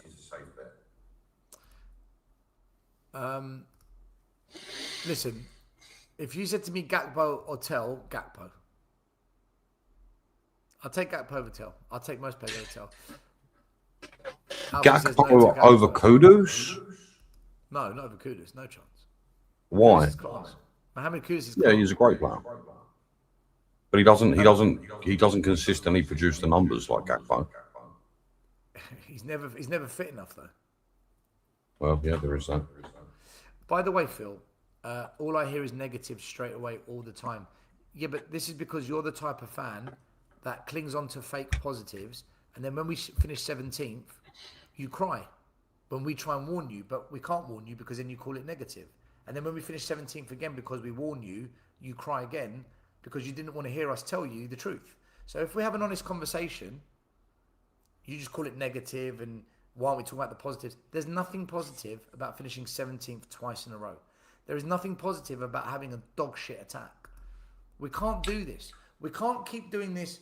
When we don't like something we don't hear, right, I've got to go in and call everyone negative. But then we're just going to pretend that the last 2 years of dog shit didn't happen, and we're going to pretend that our attackers are not crap. We've got to have an honest conversation about it. I mean, I'd say there's a rather thick line between reality and negativity. And I think stating what's obvious, I wouldn't say that that's negative in any way, shape, or form. Perfect comment. People calling reality as negative. It's almost like we've got to live in the clouds with unicorns. We've got to say things that aren't true. And that's fine because that's the state of society. Society's broken. Mate, Ferran Torres would be brilliant. I'd love Ferran Torres. Everything about that deal makes sense. If you look at him over the last 3 years, he's gone from strength to strength to strength to strength. And on top of that, he's got a year left on his contract. A deal stinks of being made. Surely he's got to be looked at, right? Surely. Ferran Torres is class. Mate, I'd absolutely love him at Tottenham Hotspur. Yeah. See, now that's the caliber of player. He can press because he's been at Barcelona, who play a pressing game. He's got technical ability, so he can play a possession-based football team like De Zerbi, and he scores goals. He is arguably the ideal type of striker. Presses, scores goals, technically gifted. That's everything you want from a De Zerbi player. If you've got those three qualities, you can play in a De Zerbi team, which is why. And on top of that, he's a utility player. He can play out on the wing as well. So, I mean, what is there not to like about someone like a Ferran Torres? That deal just makes sense to me. I hope we make something happen. Worst thing is I've heard no links, no nothing. Have you seen any links to Ferran Torres, or I've seen nothing? No. Mate, this is Ferran Torres is a scrub, the same guy that scored the winner in the World Cup final. Like these kind of comments just show to me that you must be a troll. How can you call him a scrub? Like, what are we doing? The Boonverse says, forget XG and GA with triangles and hexagons and colours. It's pathetic. A dodo has more life than our front line. 4 weeks left of the transfer window to find this bomber or just something more competent. I'll go one better, the Boomverse. 3 weeks left before the season starts. And we're away to Brentford. Manor Solomon is actually our best winger. That's how bad things are. Out of the fit players, yeah, you're right. He might be right, yeah. I'm talking about our squad with forwards pending. There's a lot to be positive. I can't do this. He could be the bomber to Ferran Torres. Mate, if we get Torres, I tell you, he's crap. Like, what are we doing? What are we doing? We've lost the plot. According to PokerFee, Cody Gakpo has emerged as our leading contender as Spurs look to strengthen their attack. Yeah, I covered it earlier. Oh dear. Yeah. It was there. I did it at the start of the show. Oh, my apologies. I also mentioned that De Zerbi came out and said Maddison and Fernandes will not feature in the rest of the pre-season tour because they've got, inverted commas, small injuries, which should ring alarm bells. Because when we say small injuries, that means you're probably out for 6 months with an ACL at times. Yeah, I'd like a lot more clarification on that personally. Do you know? Right, I'll tell you this much. We want to see the X-rays. I need to see. No, I'll tell you this much, right? And this might be a little bit of a crazy take, but for me, I think Fernandes has a higher ceiling than Tonali. I am a huge fan of Fernandes. Huge fan. He's a good I player. was watching him at West Ham, mate. He is mustard. Yeah. Spurs fans are going to love him. Mate, he's a technically good player, and he can create. The other news was that Gakpo and Savio apparently coming at the same time. Romero, he's reached an agreement with Inter Milan, and then there was contradicting information saying that Juventus now have jumped in. Oh, sorry, no, this is a different one. Sorry, this one here. Apparently, he's £500,000 short of a full agreement. So it looks like Romero's going to go into Inter Milan. Also, Iggy, our Italian expert, he told us a couple of days ago that he will be going to Inter Milan. So it looks like Romero's off to Inter. And the other news was apparently Juve now wants Savio. And they've jumped in. Can I just jump in here and say, for anyone who wants Savinho like myself, this is utter nonsense. Juventus cannot afford Savinho. That's just the news out there, isn't it? So it's panic mongering is what it's doing. So the current news is Fernandes and Madders are out injured. Gakpo is the leading contender to come to Spurs. Gakpo and Savio will come at the same time. Juventus might want Savio, and Romero is on the brink of signing for Inter Milan. And the other breaking news is every Monday night we're back. We're back. Tottenham Away boys, myself, Mari, JP, Iggy, and Maz. 8:30 p.m. every Monday, right here, dropping the truth bombs like you've never heard them before. How did that come about again, still? By the way, every show I take receipts, so I need to bring up my receipts.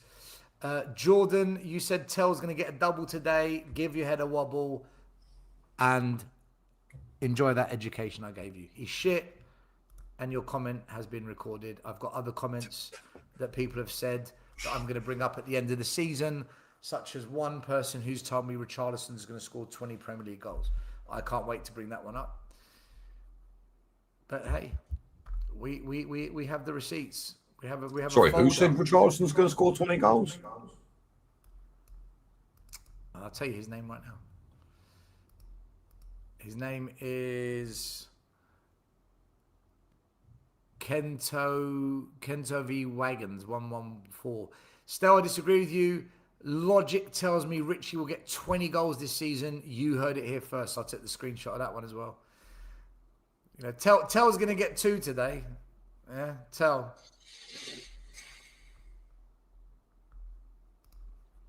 Tell double.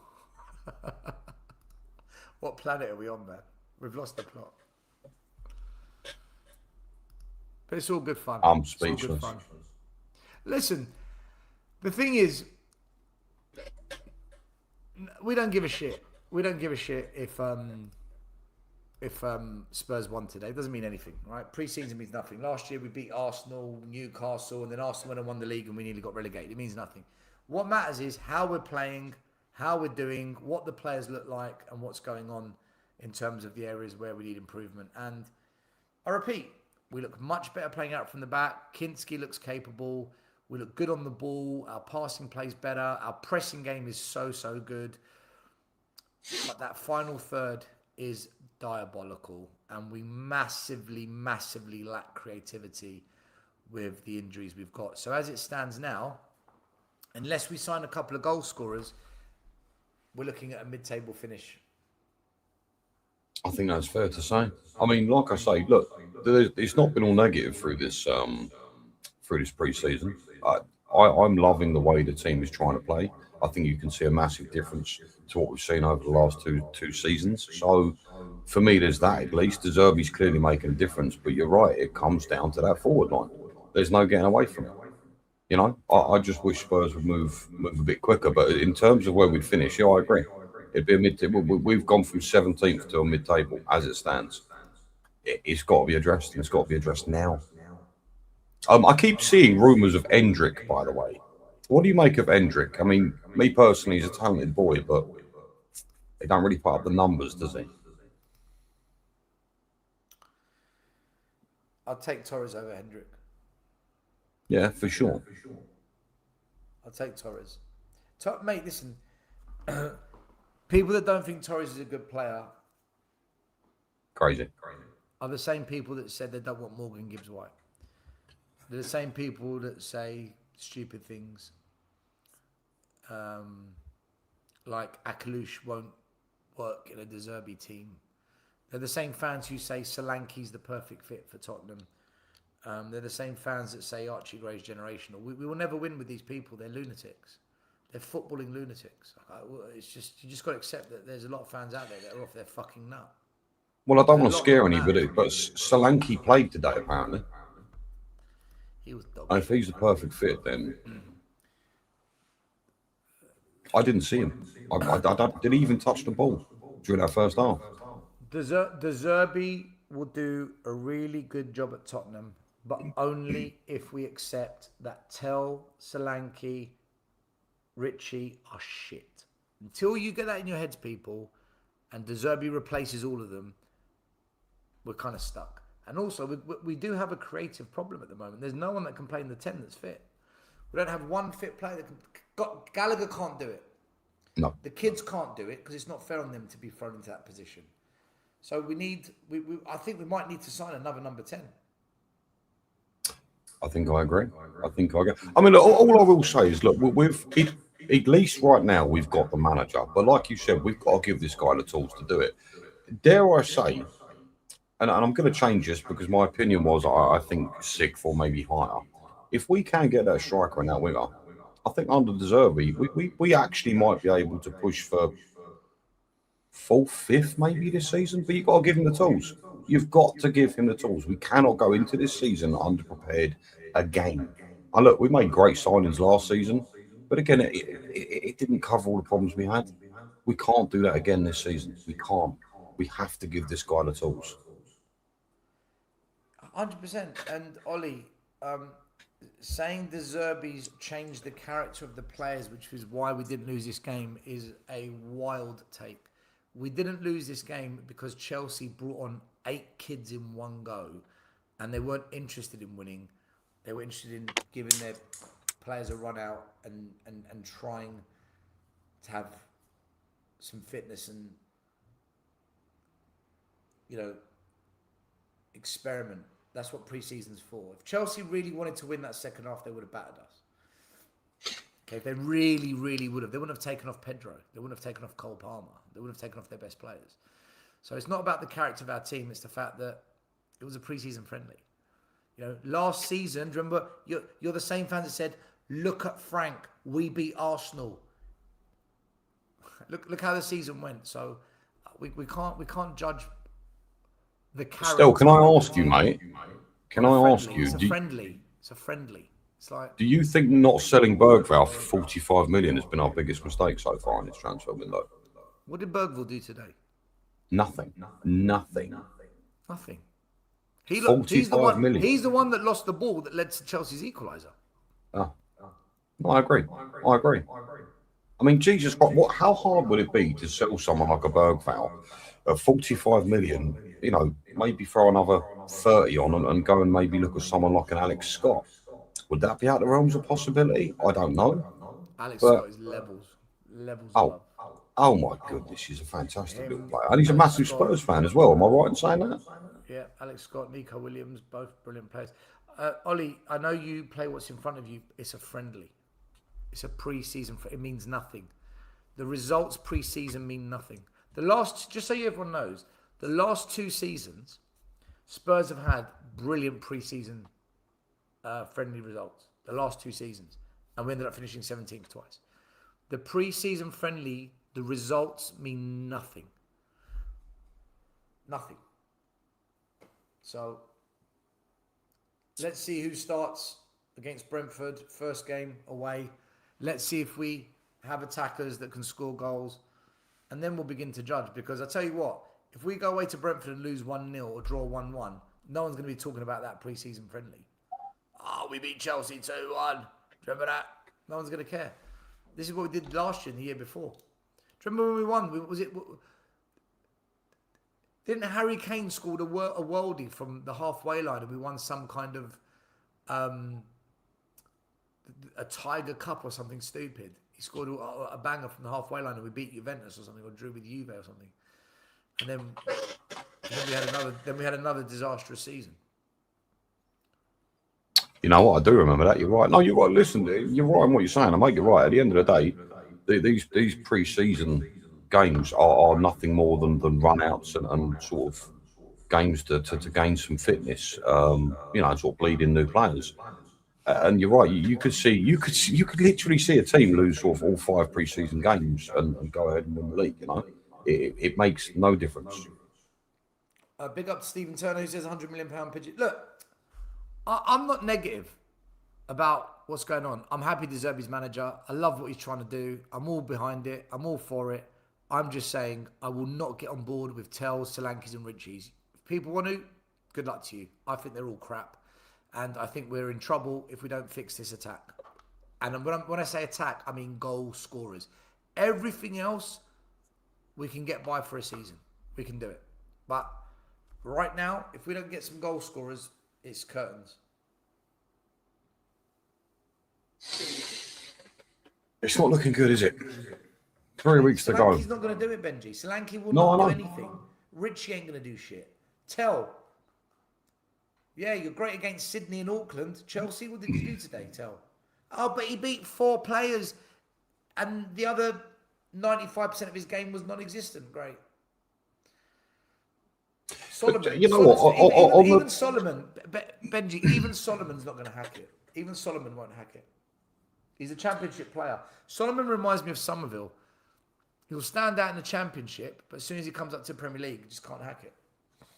Oh, I don't think a single one of our front line would stand out in the championship. I think they'd struggle there as well. Look, regarding the striker, right, let's just focus Solanke for 1 second. In one sense, I do kind of feel sorry for him because there is zero service for the guy.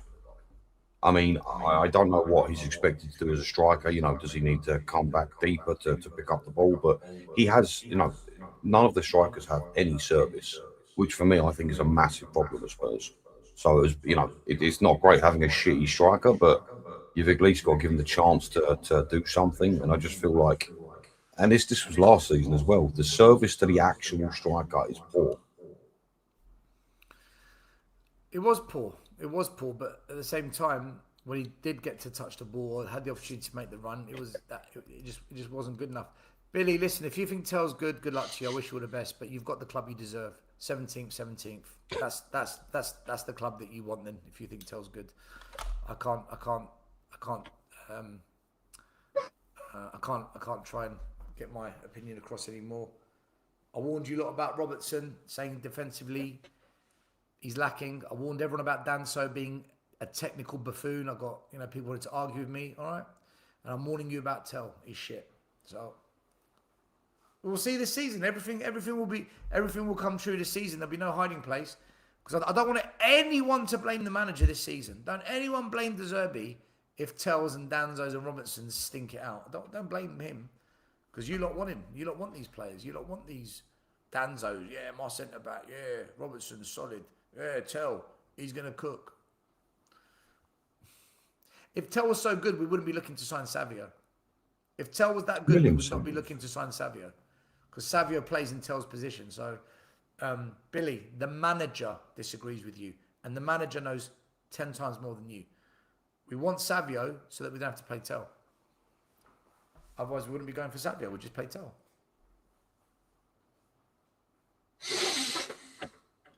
Anyway, enough of this. All we do is talk about the front three every game, and we're going to do it all week again now. Another week of moaning about the front three. Benji, the Tottenham Concept is your channel. When are you on again, man? When's your next channel? I'm going to be doing a review for the game today, funnily enough. You guys are more than welcome to stop by and check it out. Like Stel said, it's the Tottenham Concept. Trying to build something. I think I'm up to about 89 subscribers now, so it means the world to me. If you could stop by and leave a sub, fantastic. Appreciate it. I'm really bad, right, at plugging my own channel. I've got to come up with something to make it sound a bit more appealing. I do all of my streams half naked. Honestly, we have Bavarian strippers in. It's amazing. Yeah, come on down. You need a jingle like this. Something like that.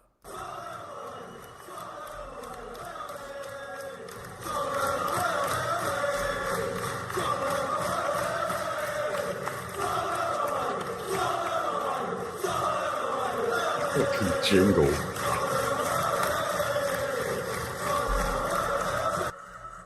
Yeah.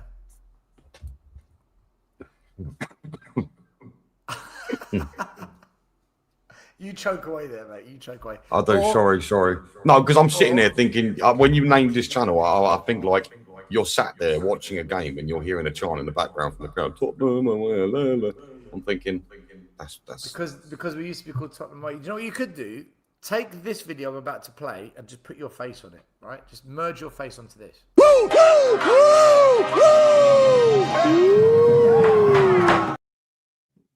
I'll get that just set have up. a jingle and then put it everywhere you go. Like, just have your jingle and then we're like, oh yeah, it's him. It's that idiot. Oh, it's that twat. Yeah, gotcha. I'll go watch a bit of him. I'll go listen to that idiot for a little bit and then there you go. Just, that's it. Listen, peeps, check out Benji's channel, The Tottenham Concept. He'll be on 100 subs by the end of next week, no doubt, and then he'll be on the road to 1,000. So there's a couple of hundred you still here. Just go over to The Tottenham Concept for just 2 seconds and hit the sub and get him over 100. And check out his review on this game later on. I'll be back on Monday with the original crew. We're back, the Tottenham Away Boys, Monday night, 8:30 p.m. Come and join us for the Truth Bombs. And then I'm sure there'll be a show or two. I'll be on here and there and whatnot. Still, how did that come back around? What do you mean? Going back with the boys. How did that come back around again? I mean, I'm pleased you are because I quite enjoy that show. So Tottenham Away, it went tits up because Will Stewart did the dirty on us. And then we decided to reboot again, but we couldn't use the name Tottenham Away because it was already taken because we had it.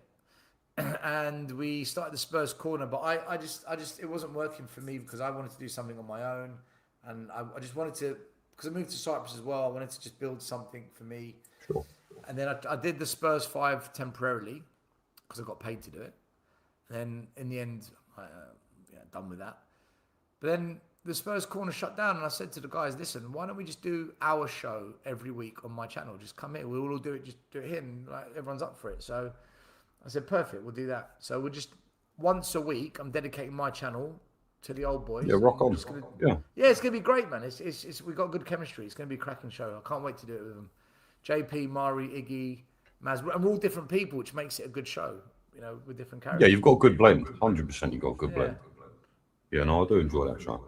So, anyway, we'll be back on Monday. I'm going to go over to We Are Tottenham TV and crack Ben and Sim's skulls together and put some sense into those two. If they think Tell's good, I'm about to go over there and just blow up the show. It's going to get clipped as well. Watch. Cooking session. Guys, thank you so much for being here. Smash the like, subscribe. Love you all. Make sure you follow Tottenham Concept. Have a great weekend. Enjoy it with your loved ones, your families, your boyfriends, girlfriends, whatever else you get up to in your spare time. Have a good one. And we'll be back soon. Up the Spurs.